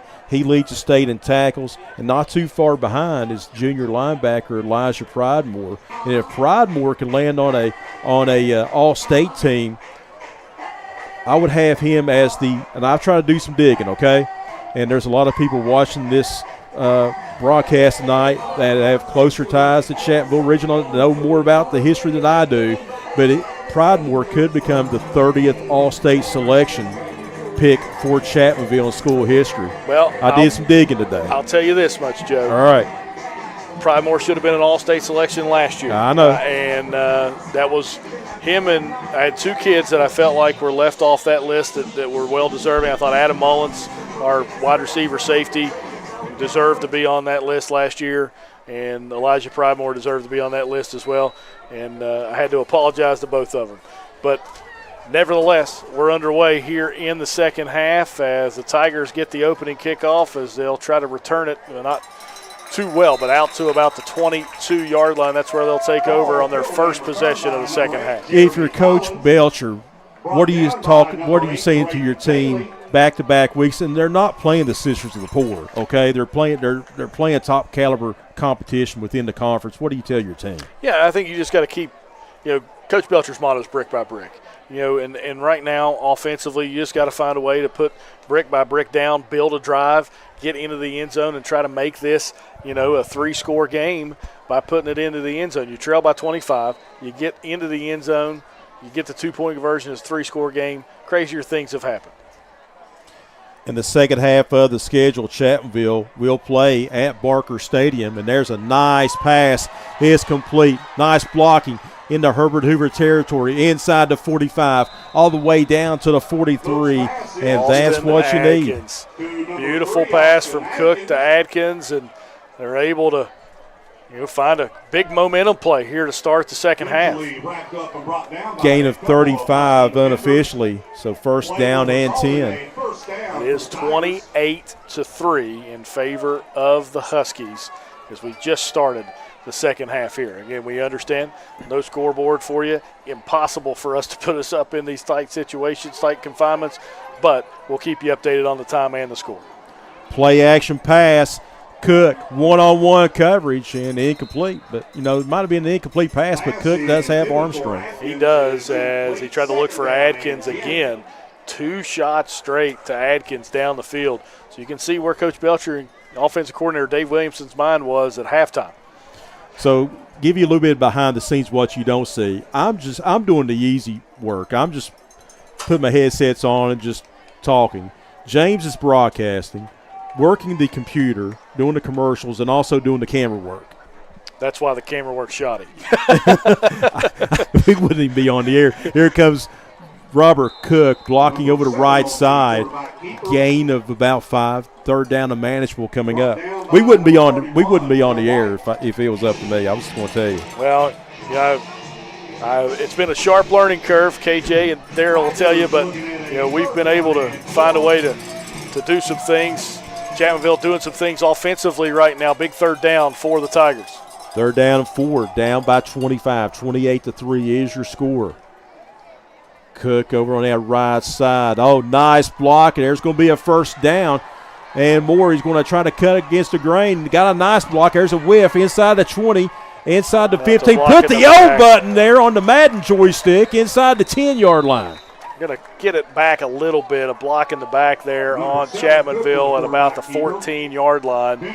So it'll be back to about the 24, Joe, but it's still going to be a first down. And Robert Cook, with his best Dane Hatfield impersonation there on that run, looked really good. And hit the O button on the Madden joystick. Not the joystick, but on the controller. Yeah. I play that quite often. I'm going on 52, but I still play a lot of Madden. Of course, I'm a Bills fan. I had not bought Madden in many, many years, but Josh Allen on the cover. I had to get it. Had to get it for my boys. Play a little Madden. And they're going to get a personal foul against Herbert Hoover, and Coach Fields upset at his club. So I think those penalties will offset, and you'll take the result of the play from what it looks like for the officiating crew. So I was wrong. So it is a complete gain there for Herbert Hoover, or for the Chapmanville Tigers. First and 10 for the Tigers from the 13. Punch it in here, get the touchdown, extra point, and onside kick it. First down, 10, the ball at the 13-yard line. Straight handoff, cutting it to the inside and getting inside the 10 to about the 7. So Herbert Hoover coming out flat. Chapmanville, they're clicking on all cylinders. Preston Kovac there on the carry. As 2nd and 5 now. 10-10 to go here in the third quarter. Herbert Hoover a 28-3 lead. But, Joe, this is what Chapmanville did against Scott. They took the opening possession of the second half all the way down the field, put it in the end zone, and played really good defense in the second half against the Skyhawks. A lot of sophomores and juniors, again, playing for Chapmanville Regional. And that's what you want to see. Play clock's down to 3 now. They're going to have to hurry up. Man in motion, and they're going to have to call a timeout. And they're going to get a offside against Hoover. So half a distance to the goal there, so that'll move to about the 4-yard line. Someone lined up offsides. Yeah. And Joey Fields, he told me, he said, Joe, he goes, my guys got to get out of their own way. He said, we're not quite there yet. I said, are you a contender in Class AA? He goes, hey, Fairmont Senior, North Marion, and if Bluefield can find a way to get into the playoffs, they just play a murderer's row schedule. Well, they're winning against the Independents tonight. Yeah, and Scott. Yeah. Don't forget about those Skyhawks. Yeah. And don't forget about the Huskies either. Heavy formation, straight handoff, trying to go behind the left guard and tackle. Touchdown, Chapmanville. It should be Jeremy Collins, number 8, touchdown for the Tigers. It may have been Austin Atkins into the end zone. It looks like it was. So Austin Atkins got the carry there.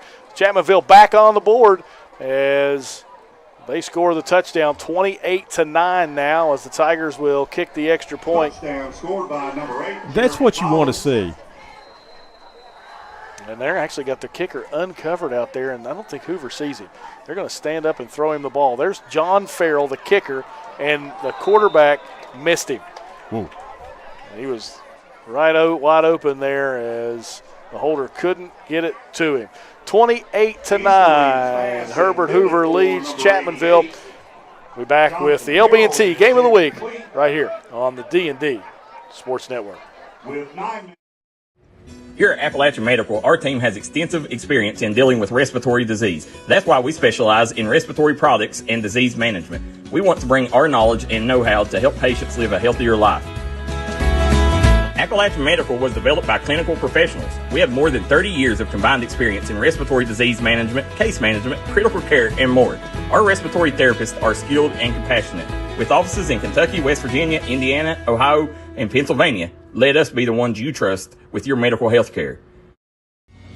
If you was pushed out of the area because of loss of work in the coal industry, look no longer. Jim Marr is here for you. Jim Marr is now hiring for all positions in the coal field. Stop by their offices in Logan, West Virginia or in Wheeling, West Virginia and apply today.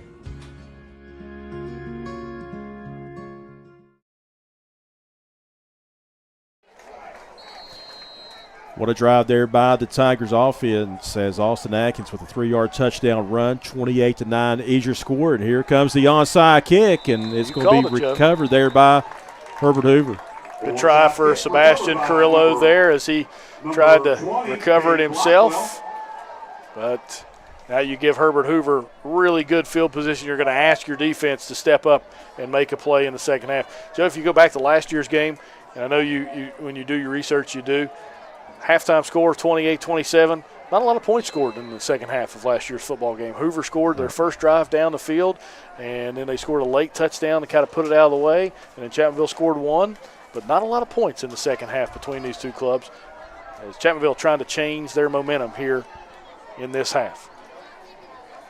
And Dane that time is going to keep it himself, and Kovac is going to go for a piggyback ride and get him down at midfield, only a gain of 3. But I think the onside kick, and we might disagree, I think it was the only call because they only stopped him one time in the first half. Yeah, I think it's a high risk, high reward type situation. But Herbert Hoover has had really good field position most of the game anyway. Right. So what does it matter that much? And I think Coach Fields had his guys ready for it, and I thought it was a pretty decent execution for Coach Belcher's ball club as well. But Hoover able to get on it. Second down, 7 to ball at midfield.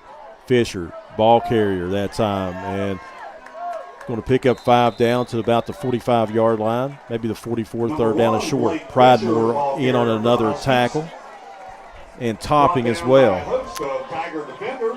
Grayson, good to hear from you, buddy. Really, really glad to see you on our scroll. Scores 28-9 in favor of Herbert Hoover. Hope you're feeling good, buddy. Third down and 1. Hatfield quarterback sneak behind the big center, and the push will give him the first down. So it will be, I don't know, that's a tight mark there. Did I call it too premature that time? I don't know. I think they're going to measure. From our vantage point, I think he's got it by the nose, but it's going to be close. Telling you off the air, I did some digging today. I found 29, well, I said it on the air at halftime, 29 all-state selections in Chapmanville program history. The first coming back in 1975 that I found. Dan Fleming, an offensive lineman, second-team all-state in 75. Of course, Mickey Brown, they had a lot in 85 and 86. Those are the back-to-back 10-0 teams in the regular season. Then they dropped 2 consecutive first-round playoff games, but J.J. Abbott, first-team quarterback, I remember him. I was 13 years old. David Dean on your list used to coach with us in Chapmanville.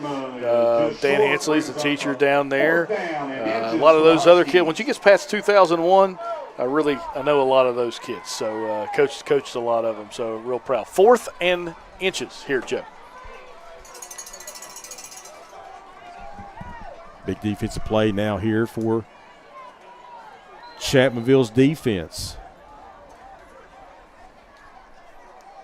I say that quarterback, Hatfield's just going to step under center. They're going to sneak it again, and guess what? The Tigers jump off sides. And that's just a hard count there. R.J. Jones, the senior, just trying to make a play, and you can't fault him, but at the same time, man, that's a great play from Dane Hatfield and Joey Fields to get him to jump. And all of Joey Fields' quarterbacks at Mingo Central and up here at the river, they do an excellent job of drawing the defense off sides. 3 receivers to the bottom of your screen. Hatfield looking flushed. Jones on him. Steps up in the pocket. Complete to Sims. Sims stays in bounds, and he's going to cut inside the 30 to about the 29. 7:45 to go here in the third quarter of play. Chapmanville trails Herbert Hoover 28-9 as the Huskies their first possession of the first half, or excuse me, of the second half right here. 9 brings up a second down and 1. Second down, long one at the 30-yard line. Man in motion, give to Fisher. Fisher's got the first down and more inside the 20-yard line. Fisher has ran it really well as well, Joe, on that second one play. He's ran it pretty well here tonight. And Hoover going fast now as they get lined up. Chapmanville trying to sub and get some kids off the field. Hoover going super fast. Man in motion again. There's a handoff to Fisher. It's really the same play, and gain inside the 15-yard line, close to about 4. I tell you what, when Joey had his bunch at Mingo as the offensive coordinator, they moved just as fast as anybody I've ever seen on the offensive side. They would sprint to the ball, line up, and go again. That's difficult on a coach, I'll tell you that much. Joey Fields had enough of my mouth one night at Wayne. If we get time, I'll tell you the story. It's a hilarious story. I bet it's a good one. Oh, it's a good one. Second down, 6, the ball at the 14-yard line. Hatfield's going to keep it himself, and the end stayed at home, and it's going to be a TFL tackle for loss. You got Pridemore down there as well as James Stevens and Preston Kovac again. So Stevens in his second game for the Tigers makes some noise there on the defensive line, and then those two inside backers are really good. Pridemore and Kovac. It's big defensive play. Next 2 defensive plays for Chapmanville. Again, Chapmanville came out of the gates in the third quarter opening series. 3-yard touchdown run by Atkins. Third down long now for the Huskies, up 28-9. Man in motion. Hatfield looking. Left goes right. Still looking. Got a man in the end zone. He's going to throw it, and it's going to be a touchdown, but a penalty flag. That one's coming back. Ineligible receiver downfield. Those linemen, it was a screen pass. Hatfield didn't like it. The linemen are down at the 10-yard line. So that one will be coming back. Good scramble. Good awareness from Dane. Just not legal. I tell you, whoever threw that flag's got a good arm. That was good 10, 15 yards. Well, it was high in the air, wasn't it? Yeah. Joe, I tell you what, there's something about when you play Herbert Hoover, and I just am starting to notice it roll in. You've noticed this at Joe Crawley Field many, many times in Falling Rock, but that fog in the second half just rolls in off the Elk River, and sometimes I always say it's just a magical fog that somehow appears at Joe Crawley Field in Falling Rock, and it's managed to make itself up here on top of the mountain. And that was always muddy at Joe Crowley Field as well. It is. Play action pass over the middle towards the end zone, deflected, incomplete. Fourth down coming up. Good play there. I believe Pridemore. It was Pridemore dropping back in his linebacker spot, able to make that play. And he's back another year, is that correct? Yes. Junior? Yeah, he's a junior. Kovac is a sophomore. You got a lot of kids back on this team. You mentioned it earlier, Joe, very young team for Chapmanville. Fourth down coming up. This is a big defensive play here for the Tigers if they can get off the field and get the offense back going. 5:38 to go here in the third quarter. 28-9, Herbert Hoover leads. Looking as Hatfield flushed. He's still running around. Still no one to throw to. Now he's going to unloose. And he caught it. Going to be, is it caught? Is he out of bounds? That's an amazing catch. But they're going to call him out of bounds, incomplete. That is the mother of extending the play. Yes, it was.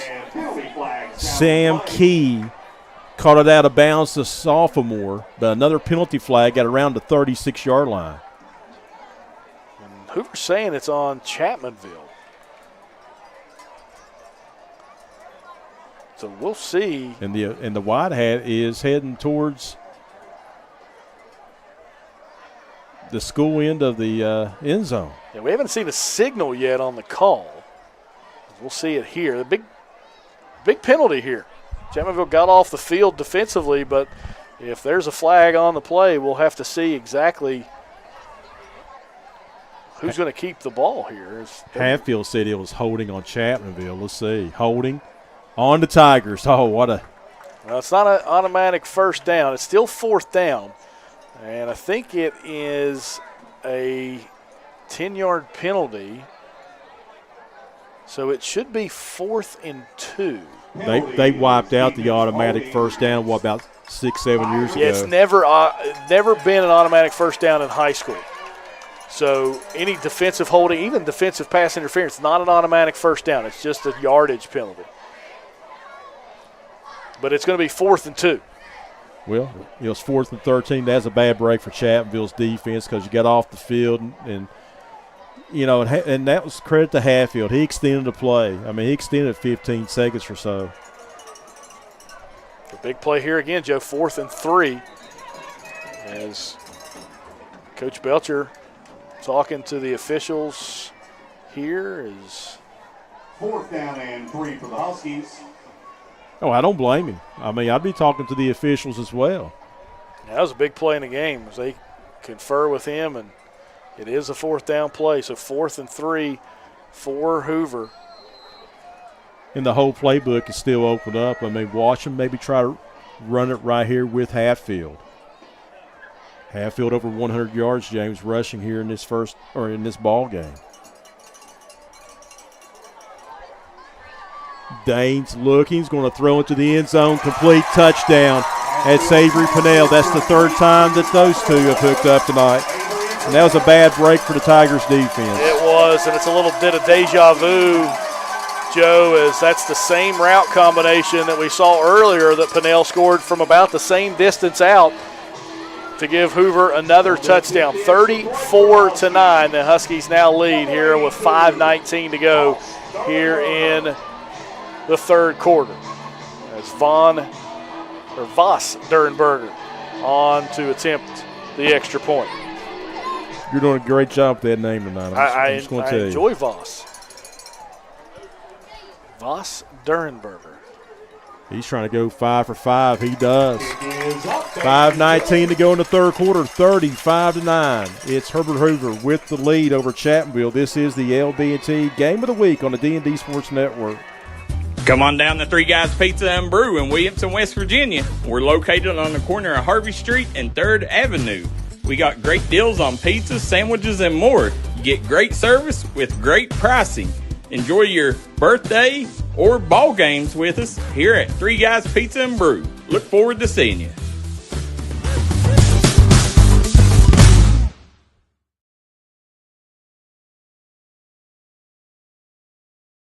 Let the folks at Double Quick help you start your 2022 off right.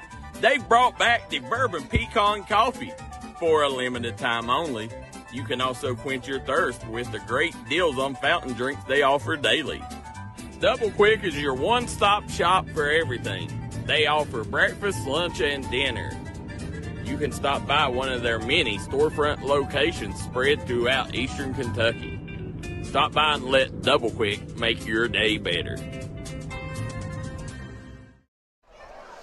Back here at Herbert Hoover High School, Durenberger with the kickoff deep to about the 15-yard line as Chapmanville brings it out to about the 31, as that's where they'll take over. 5:15 to go here in the 3rd quarter, 35-9 in favor of Herbert Hoover. And Chapmanville had him stop, Joe, but it was that holding penalty on defense gave Herbert Hoover a second life on 4th down, and they were able to capitalize.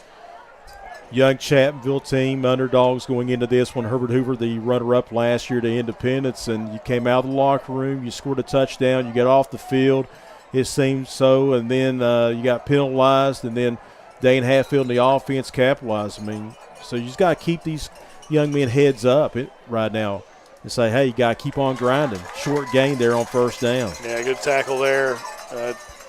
Kind of been the theme of the night. Blake Fisher again with another tackle for the Husky defenses. He has played well on both sides of the ball. No gain on the play. 2nd down and the schedule, I mean, it's a tough schedule. The Cardinal Conference is really loaded here in 23, but the majority of the games in the second half is at Barker Stadium.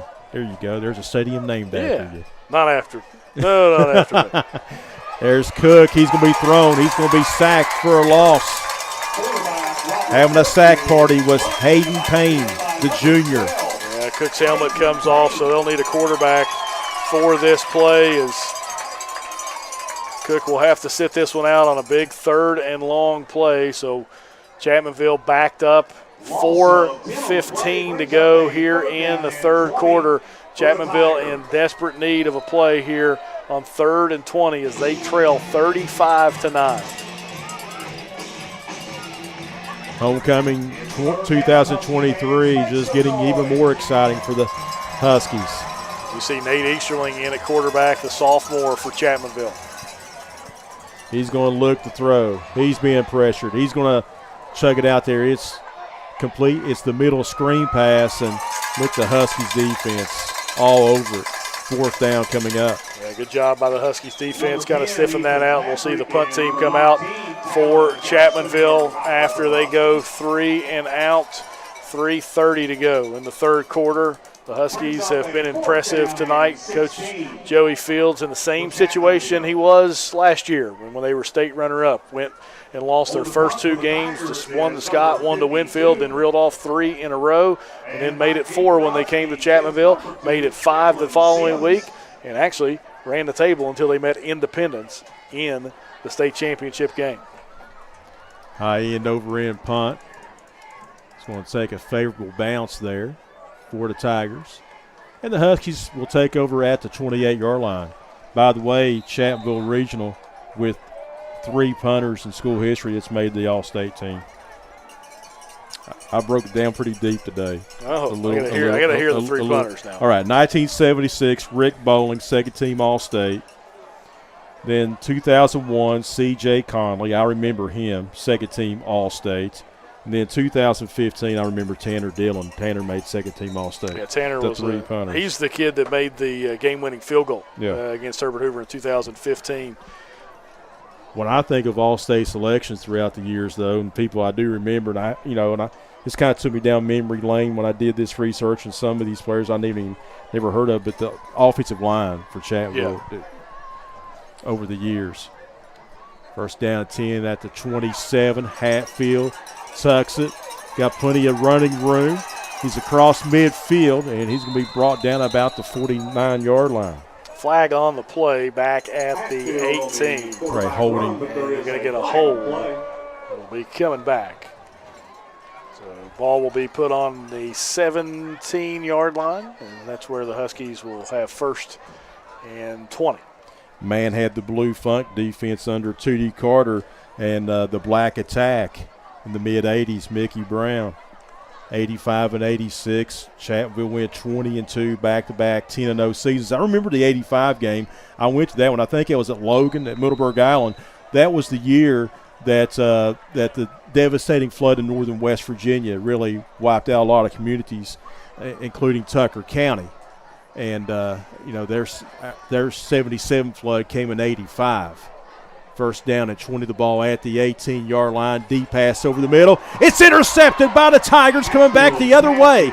Inside the 30, trying to get down that far sideline. And here's a penalty flag. But nevertheless, it is going to be an interception for the Tigers.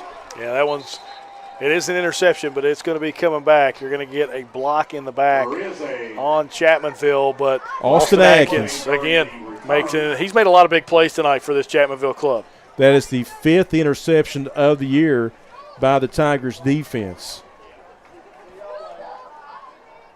And that's Atkins' 2nd of the season. So Chapmanville will take over. They'll move this one back to about the 42-yard line. So that's where the Tigers will take over after the interception. 2:18 to go here in the 3rd quarter. Herbert Hoover leads Chapmanville 35-9. Now those 2 regular seasons, not including the postseason, Mickey Brown's defense, the black attack, only gave up 6 yards a game in 2 years. Now your grandfather's defense back in 62, I'll have to look it up, they had 2 shutouts and 2 wins, only giving up 6 points. So your grandfather's defense also had little black attack action. You're telling me things I didn't even know about, Joe. First down 10, the ball at the 42-yard line. There's the straight handoff, and getting some yardage is Pridemore. Wrestled out of bounds, gain of about 7. Pridemore gets his first sizable gain of the game. They beat Clearfork, which is west side. Yeah, 6-2. Oh, wow. In a defensive slugfest. You did take deep dives today. Hey, I took a little bit of a deep dive, okay? When KJ said, hey, Daryl wants you to help James Barker out, I said, hey, I can't disappoint. I appreciate that. I can't drag the broadcast down too much. You have not. It has been a fun one here in Elkview, West Virginia. 2:08 to go here in the third quarter. 35-9, Herbert Hoover leads. Handoff again, but the Huskies defense penetrating the A and B gaps right there. That's a tackle for loss. That's going to be Lucas Looney, a freshman, getting in. Dropped in the backfield. It'll be 3rd and about 4 for Chapmanville, as they're going to try to find some offensive momentum again here. Took the first drive of the second half into the end zone. And now with their third possession, after the interception, have a chance to try to capitalize on it. It's 4-down territory right now unless you get a huge negative play here. Cook looking plenty of times, going to air it out into double coverage, incomplete. 4th down coming up. It'll be 4th and about 5 for the Tigers.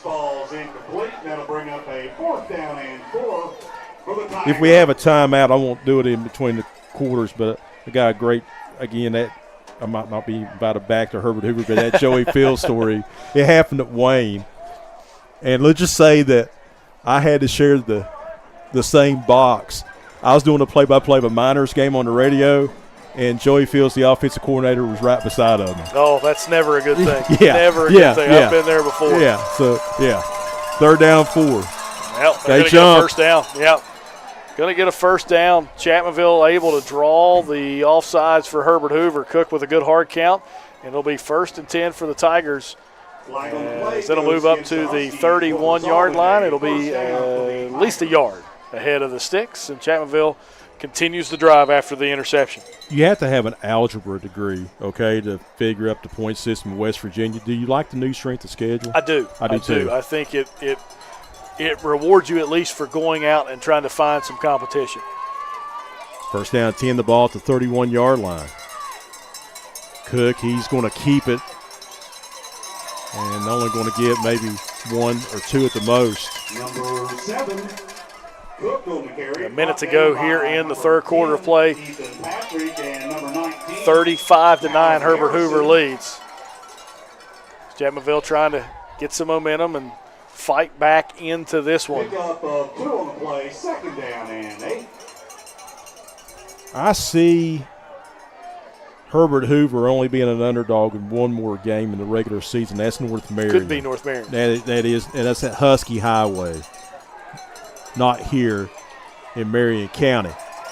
No gain on that handoff. Yeah, Hoover stout defensively up the middle there, as Kovach couldn't find any running room.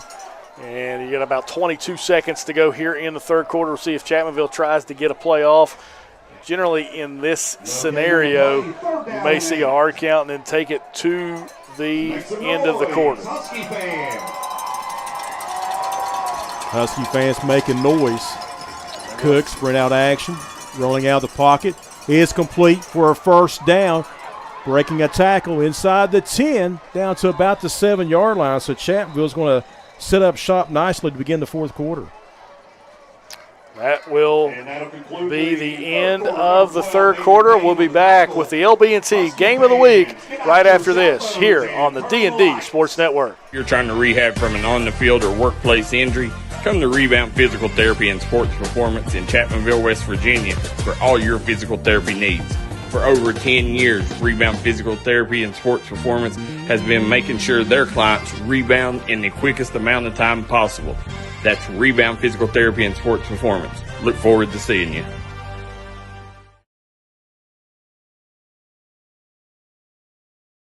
If you're looking for a friendly and fun atmosphere to enjoy your daily cuisine, come to Cheech's Pizza in Lenore, West Virginia.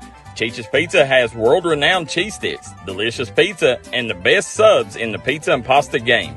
Don't forget to take advantage of our milkshake shop located inside. Bring your family down to meet ours. We are the place that treats you like family from the second you pull in the parking lot. We look forward to seeing you here at Chicha's Pizza.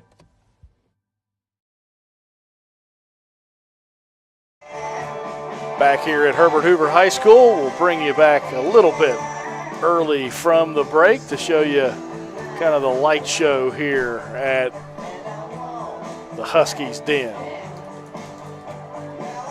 Love it. I tell you, we've said it many a times.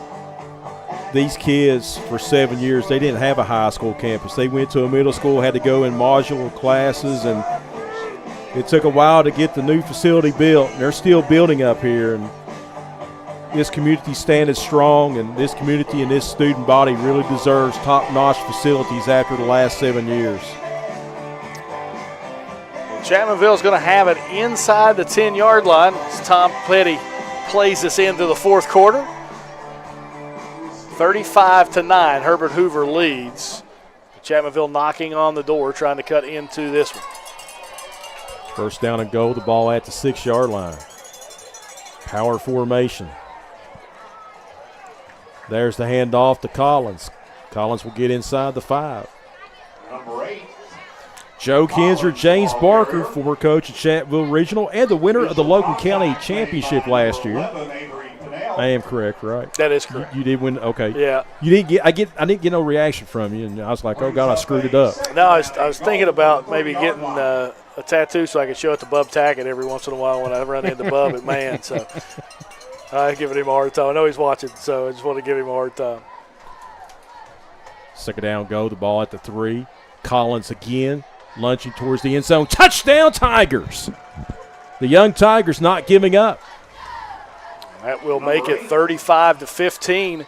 Collins, the ball carrier, once as a Chapmanville player down on the field, as while they tend to, that young man will step aside for a break. 35-15, Chapmanville is trailing Herbert Hoover here tonight. 11:21 to go here in the fourth quarter. Back with more right after this. If you got a big job to get done, don't just trust any flagging service. Call Diamond Flagging Service. Diamond Flagging Service keeps your community safe while also making sure it stays moving. Give Diamond Flagging Service a call today for their services. They also offer amazing job opportunities. Diamond Flagging Services, proud supporter of the Mountain Athletes.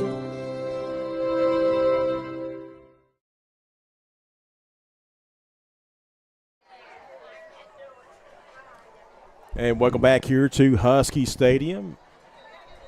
As the injured Tiger player able to walk off the field under his own power. That's nice to see, as Chapmanville Regional is going to go for the 2-point conversion here.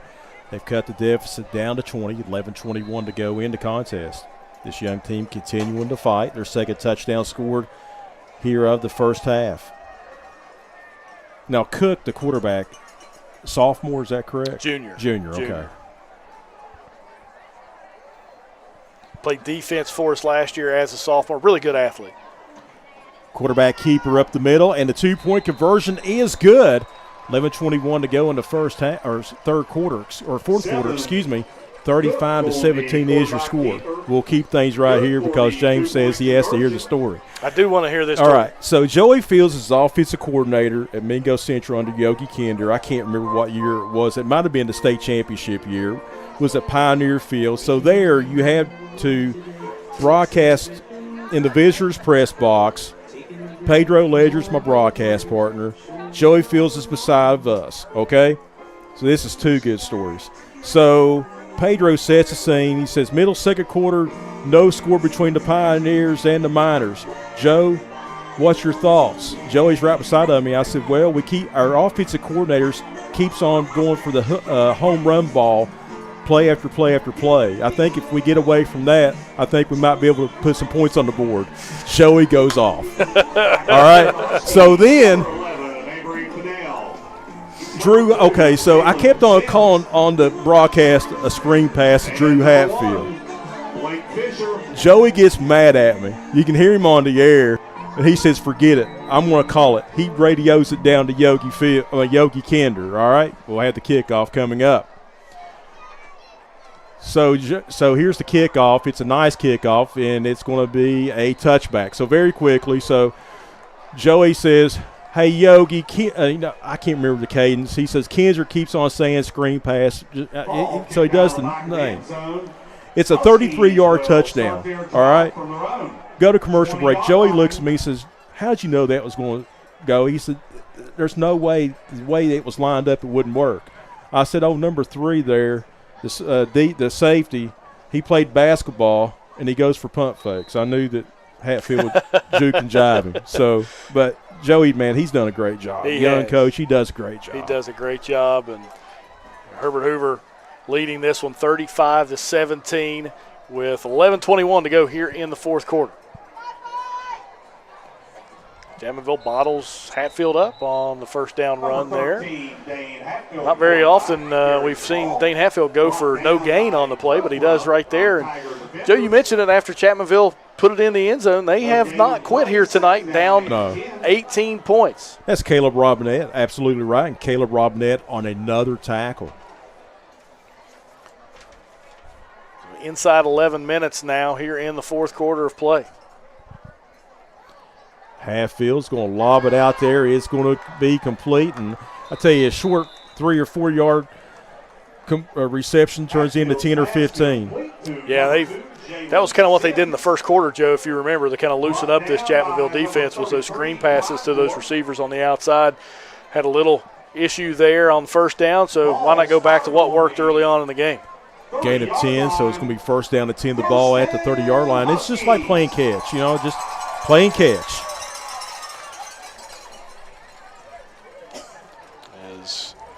May have had an issue with the chains over there.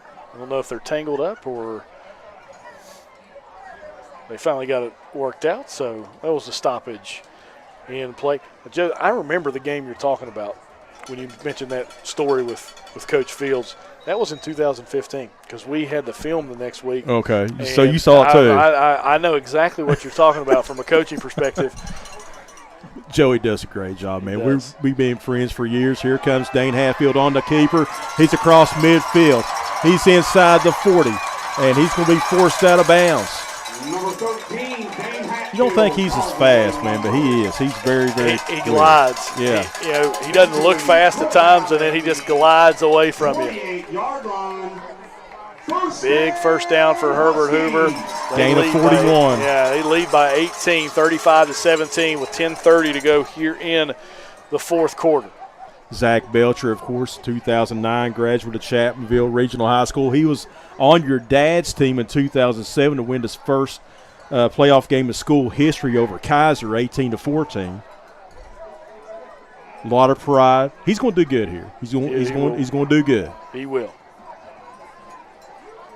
Hand off to Fisher. Fisher bottled up. Robinette, one of many Tiger defenders on the play, loss of a half a yard. Again, we do want to congratulate Zach and his wife Kaylee on the birth of their daughter, Abigail Blake Belcher, born, I believe, late Sunday night, Monday morning.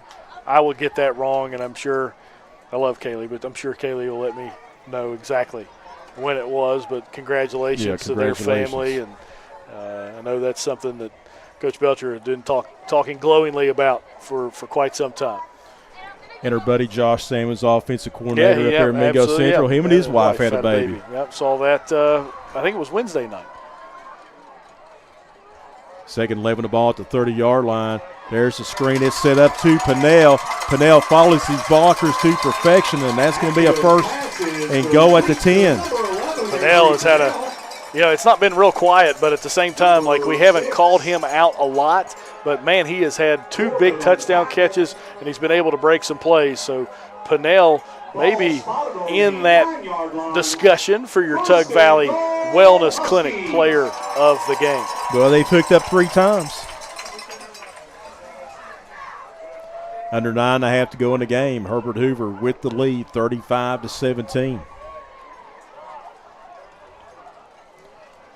Their 2 losses, brutal, to Scott and to Winfield. and they're just trying to run the table again and get back to Wheeling Island Stadium. Pinnell in motion. Handoff Fisher, and Fisher's going to get inside the 5. Number 1, Blake Fisher on the carry. Chapmanville's defense just can't find a stop here when they've needed it. They had a chance. It was 4th and 12, and then they had that defensive holding penalty, Joe, and Hoover was able to score on the 4th and 2, and now Hoover has driven inside the 5-yard line with a chance to pretty much put this one out of reach. I haven't seen run the man in motion do the touch pass. Hadn't been there yet. Yeah, he hasn't thrown that one in there yet. Well, normally when he does that, there's a Hatfield on the end of catching it. Ball down at the 3-yard line. Straight handoff to Fisher again. Oh, I tell you what, that's why Elijah Pridemore needs to be on your all-state list right absolutely. there. Just met Fisher in the hole and drove him backwards. That's textbook inside linebacker play from that junior. Last week on the D&D coverage area, top 10 in tackles, I compiled that, and the reason why he wasn't in there this week, I do that on Tuesdays, by Tuesdays, and I didn't have his stats. If I would have had his stats, he would have been in the top 10 again this week. You get a flag on the play, false start against Herbert Hoover. So if they don't have it on Max Press, maybe you can message me and just tell me how many tackles he's got. Yeah. I'll let you know. So he'd be in the top 10. Flag on play is a false start. Will go against the Huskies. Back them up 5 yards. Repeat. 7:38 to go here in the 4th quarter. Herbert Hoover knocking on the door. They already lead 35-17. 18-point lead right now for Hoover. Coach Fields' ball club trying to add to it. It is 3rd and goal from the 9. It's Chapmanville. Can they find a way to get off the field? I think Coach Fields going to take a timeout here. 7:11 to go in the game. 35-17 your scores. The LB&T Game of the Week on the D&D Sports Network. Gracie and Tate merchandising has become a staple here in the Danville and Madison community. They'll make sure you find that treasure that's been eluding you. Everything you need under one roof. New items at discounted prices right here at Gracie and Tate Merchandising. Go Skyhawks!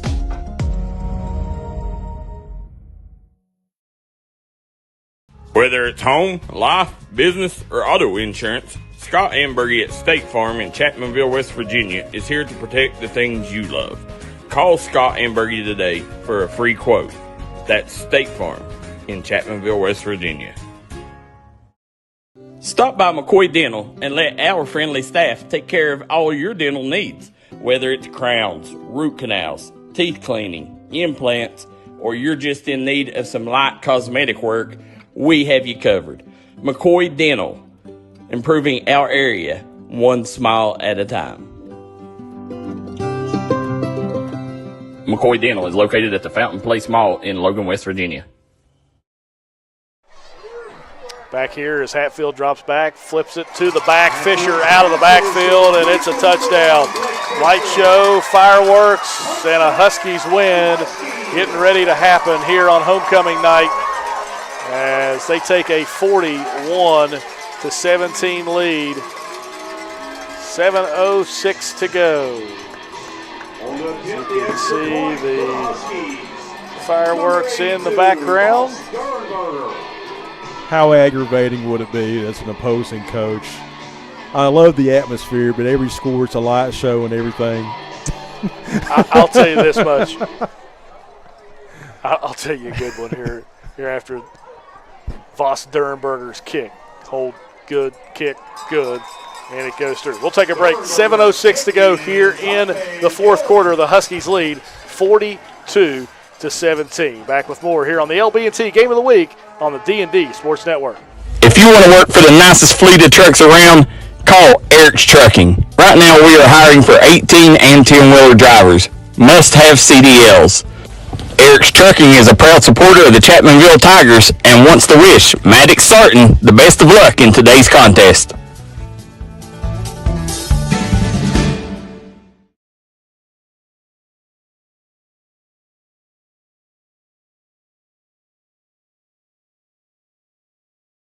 Looking for a great selection, great prices, and a great experience on your next ATV, motorcycle, or side-by-side? Come check out Kiefer's Kawasaki.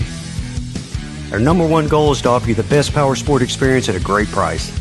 Like this new 23 Kawasaki Teryx 4 for only $17,999. Before you write that check with us. And remember, your adventure starts here at Kiefer Kawasaki. Route 44 South, Jerry West Highway in Logan, or visit KiefersPowersports.net. Kickoff return for Chapmanville out to about the 36-yard line. 7 minutes to go here from Husky Stadium, 42-17. Herbert Hoover leads over Chapmanville in this Cardinal Conference matchup between these two clubs. You take a look again. We mentioned Herbert Hoover's schedule. You know, I think the only game that they're going to be underdogs in is against North Marion at Husky Highway. But you know, Wayne's had a couple tough losses this year, but I'd have to favor Herbert Hoover. Then, you know, they entertain Polka and Logan, so 7-3 at best. And with that strength of schedule there this year, 7-3 could give them a top 8 in a home playoff game. Cook is going to go down for a sack on the play. Flex the muscles, Ty Mullins.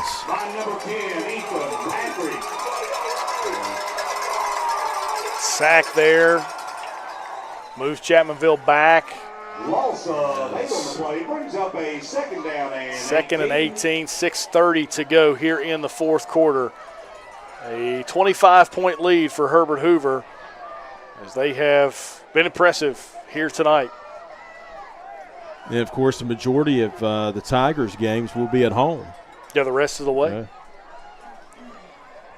The last regular season game against Man, floating it out there. Cook finds an open receiver out across the 40-yard line. Cook's pass is to the 41. Looks like Andrew Topping Sims on the tackle, assisted by on the catch. 12. Actually, no, Wesley Watts on the catch. So a 13-yard gain for Chapmanville, 3rd and 5 from the 41. Try to convert this. Not going to win the game, but, you know, you've had momentum. Played better here in the second half. Try to get something positive going into practice next week.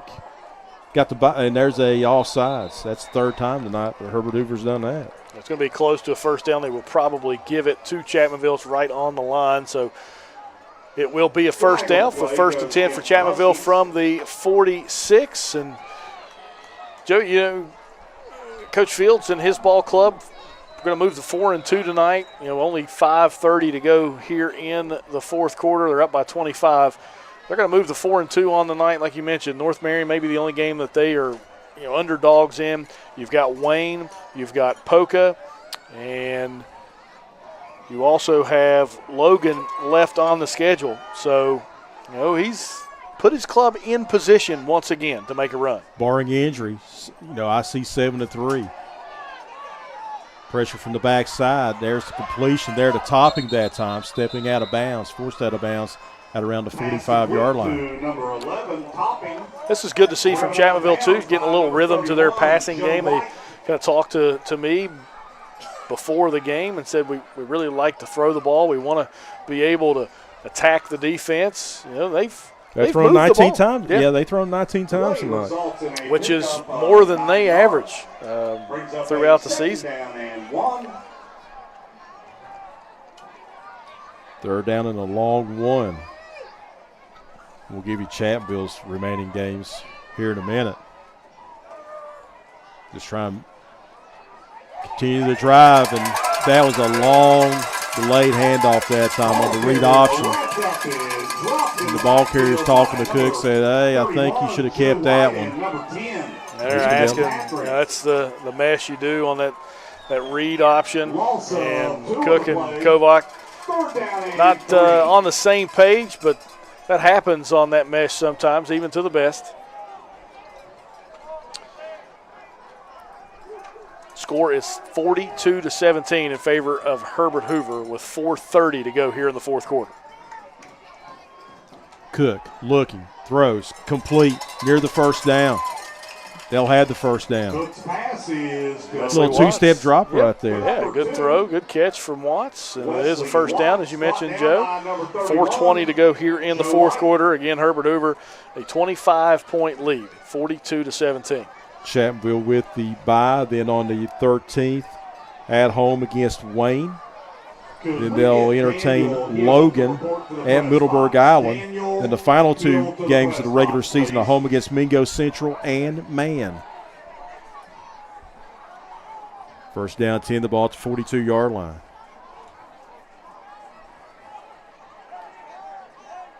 Plenty of time. Airing it out, it's Cook.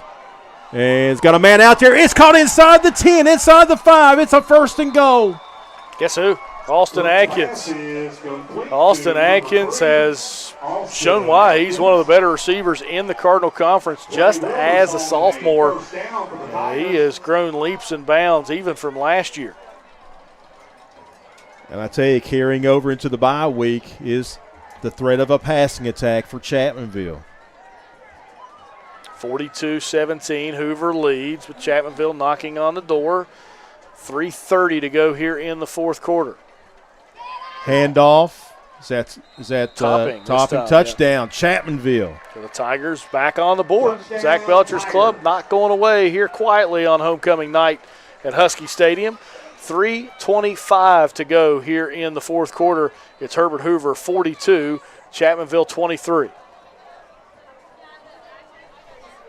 And again, more momentum heading into the bye week. You're going to break it down and show positives. But what's the biggest positive? What's one of the big positives tonight that Zach Belcher can carry over? Yeah, I think when they have struggled against really good teams, they've struggled offensively, played well defensively, but struggled offensively. And I think tonight they have played well offensively. And they go back and look at the tape and see what they can do to fix defensively. So I think the pieces are there as Cook rolls out here on the two-point conversion play. Rolling and will throw in the end zone, incomplete. So your score with 3:25 to go here in the fourth quarter. It's Herbert Hoover 42, Chapmanville 23. Back with more on this LB&T Game of the Week right after this on the D&D Sports Network. Come down to Trailblazers Outfitters, located right off the 4-lane from Williamson, West Virginia, to hop on your new rental of side-by-sides, dirt bikes, or four-wheelers. They also have four-wheeler, dirt bike, and side-by-side repairs, along with accessories, tires, and stereo systems, and a large repair shop. Give them a call today at 859-953-0903 to get your new rental to enjoy the trails today. I'm Elise Hinkle, psychiatric mental health nurse practitioner and director of behavioral health at Coalfield Health Center.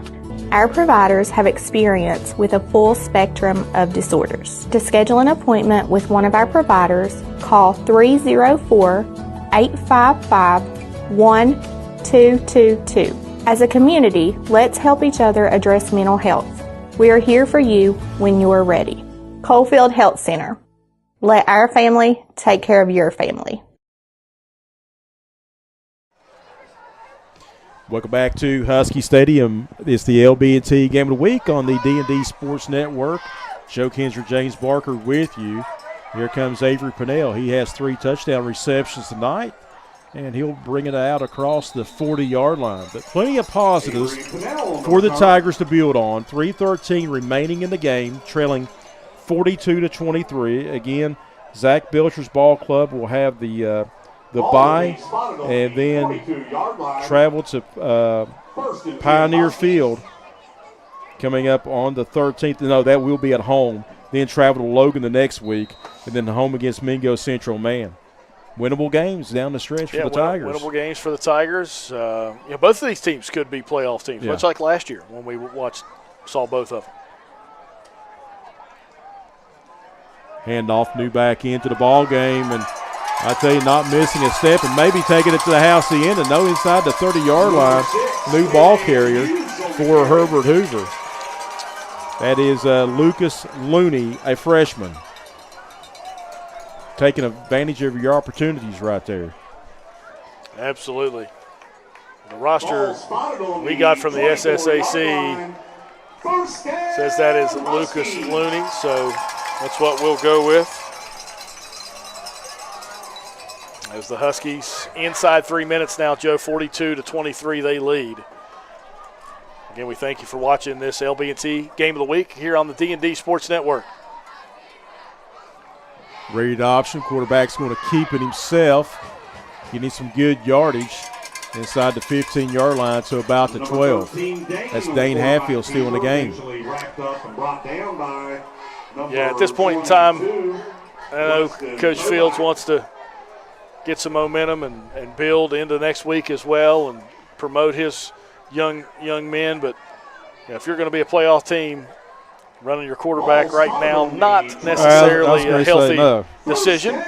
But, listen, I'm a guy that rolled Cole Farmer out there a lot of times last year. So play clock's down to 5. Man in motion. Handoff Fisher. Very little gain down to near the 10. Blake Fisher on the carry. Brought down by the right side of the Tiger line. What's the future looking like for the Tigers? I know with the transfer, transfers has happened for decades. Okay, let's don't fool ourselves. Okay, but what's it looking like on the really talented 8th grade group, super talented 8th grade group. I think when you look at their midget league, the A team's very talented as well. The B team is talented. I think the future is bright for Chapmanville football. Straight handoff, fighting down to about the 5-yard line. So 1:20 to go here, Joe. Blake Fisher on the carry. We'll see if Coach Fields number 22, takes a knee here for one of his old buddies, Zach Belcher. They know each other pretty well. 1 minute to go now. 42-23, the Huskies lead here on homecoming.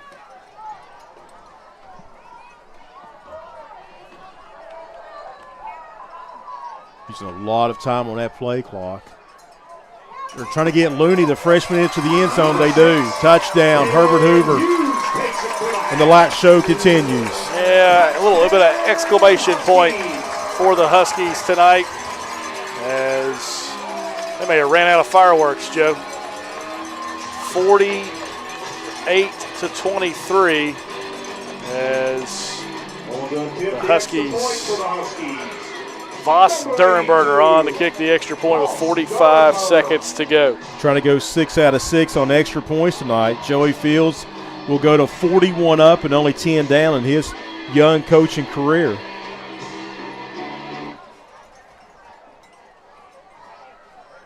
Durenberger on for the point after attempt. Kick is up. It is through. 49-23. Herbert Hoover leads with 45 seconds to go.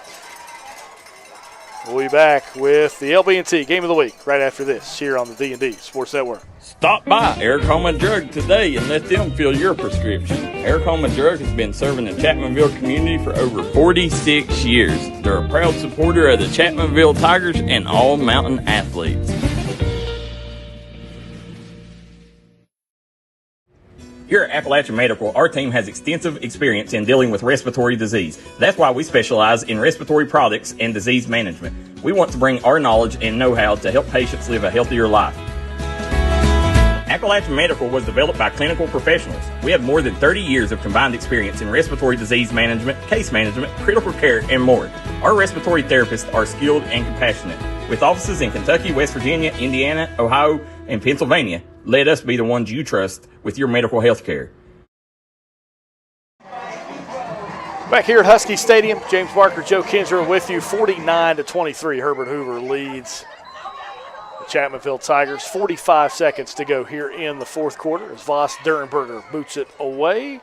Line drive kick to about the 13-yard line, and Caleb Burford tries to get to the outside. Now reverses field, gets to about the 26, makes another guy miss, and then he's hit at the 27. 35 seconds to go.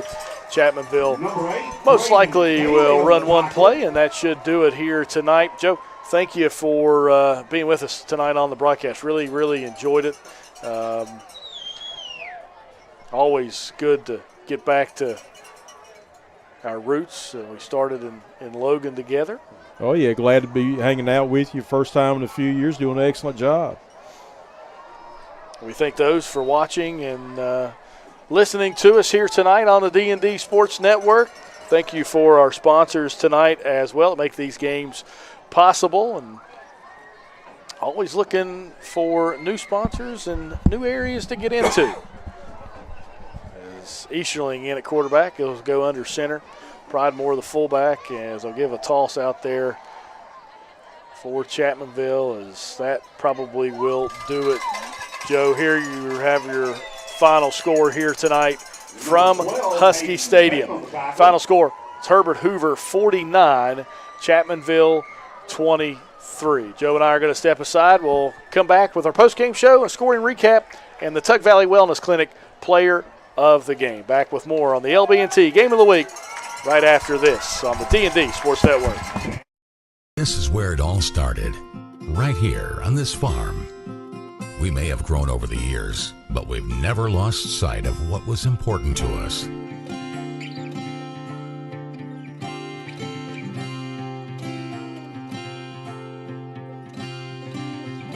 We're continuing that tradition today, and we always will be for generations to come.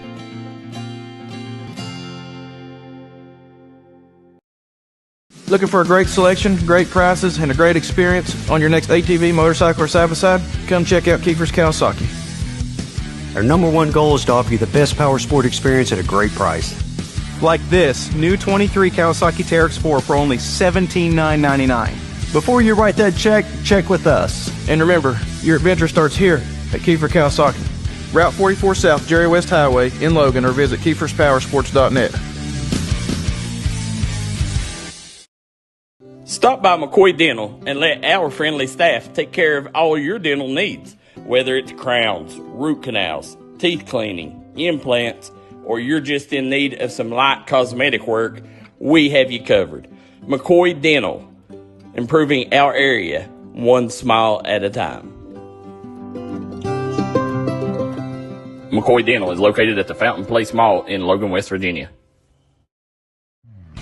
Come down to Trailblazers Outfitters, located right off the 4-lane from Williamson, West Virginia, to hop on your new rental of side-by-sides, dirt bikes, or four-wheelers. They also have four-wheeler, dirt bike, and side-by-side repairs, along with accessories, tires, and stereo systems, and a large repair shop. Give them a call today at 859-953-0903 to get your new rental to enjoy the trails today. At Giovanni's Pizza in West Logan, we got subs, calzones, wings, pizza, and more. Stop by today. Great service with great deals. We also got a newly renovated and remodeled dining room where you can enjoy your game day celebrations or relax after a trail ride. We look forward to seeing you at Giovanni's in Logan, West Virginia. Looking for a new healthcare provider? Come see us at Tug Valley Wellness Clinic. We take all patients from the ages 2 and up. Our staff has over 30 years of medical experience. We do everything from DOT physicals, wellness exams, adult and child, walk-in visits, and more. Call us today at 304-236-3601 or reach us Monday through Friday. Back here at Husky Stadium, once again, your final score, Herbert Hoover 49, Chapmanville 23. James Barker, Joe Kinzer with you, as Joe will give us the rundown of the scoring and statistics from tonight's contest. Okay, and very quickly, so here we go. 6:47 mark of the first quarter. Herbert Hoover makes it 7-0, 10-yard touchdown run by quarterback Dane Hatfield. I'll say his name plenty in the post game, and extra point good, 7-0. And then Chapmanville tacks on a 27-yard field goal late first quarter, make it 7-3.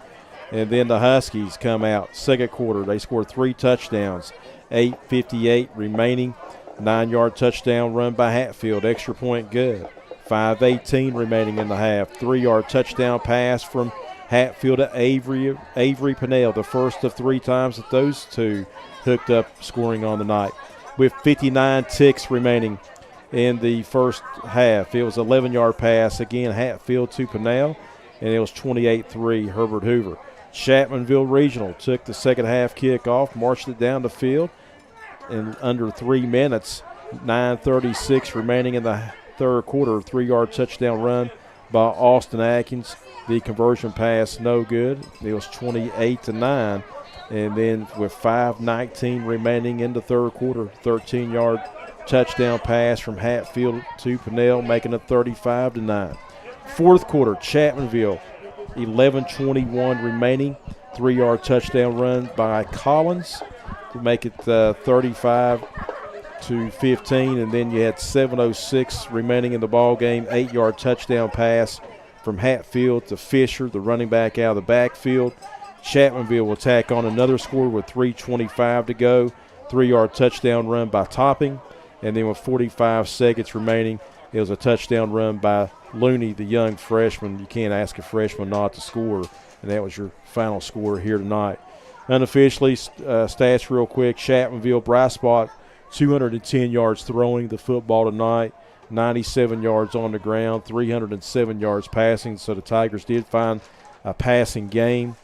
And then for Herbert Hoover, Dane Hatfield, 290 yards of total offense. He accounted for 5 touchdowns. Avery Pinnell, 5 catches for 67 yards and 3 scores. Once again, your final score, Herbert Hoover 49, Chapmanville 23. Joe, it's time now for our Tug Valley Wellness Clinic player of the game. And I'll let you do the honors. Oh, goodness. All right, so I'm just going to go with Dane Hatfield. He had Avery Pinnell, I was going to give it to him. 5 catches, 67 yards, 3 touchdowns. But, Hatfield almost 300 yards of total offense, and he was the guy that was throwing the touchdown passes to Pinnell. So I'm going to give it to Dane Hatfield. Dane Hatfield, your Tug Valley Wellness Clinic player of the game. As Hatfield, again, accounting for 5 total touchdowns and a total of 290 yards in total offense here tonight on Husky Homecoming Night here from Elkview, West Virginia. That'll do it for me and Joe. We appreciate you, those of you that have stayed up and watched this presentation of the LB&T Game of the Week on the D&D Sports Network. Once again, your final score, it's Herbert Hoover 49, Chapmanville 23. We thank you for watching, and good night from the D&D Sports Network.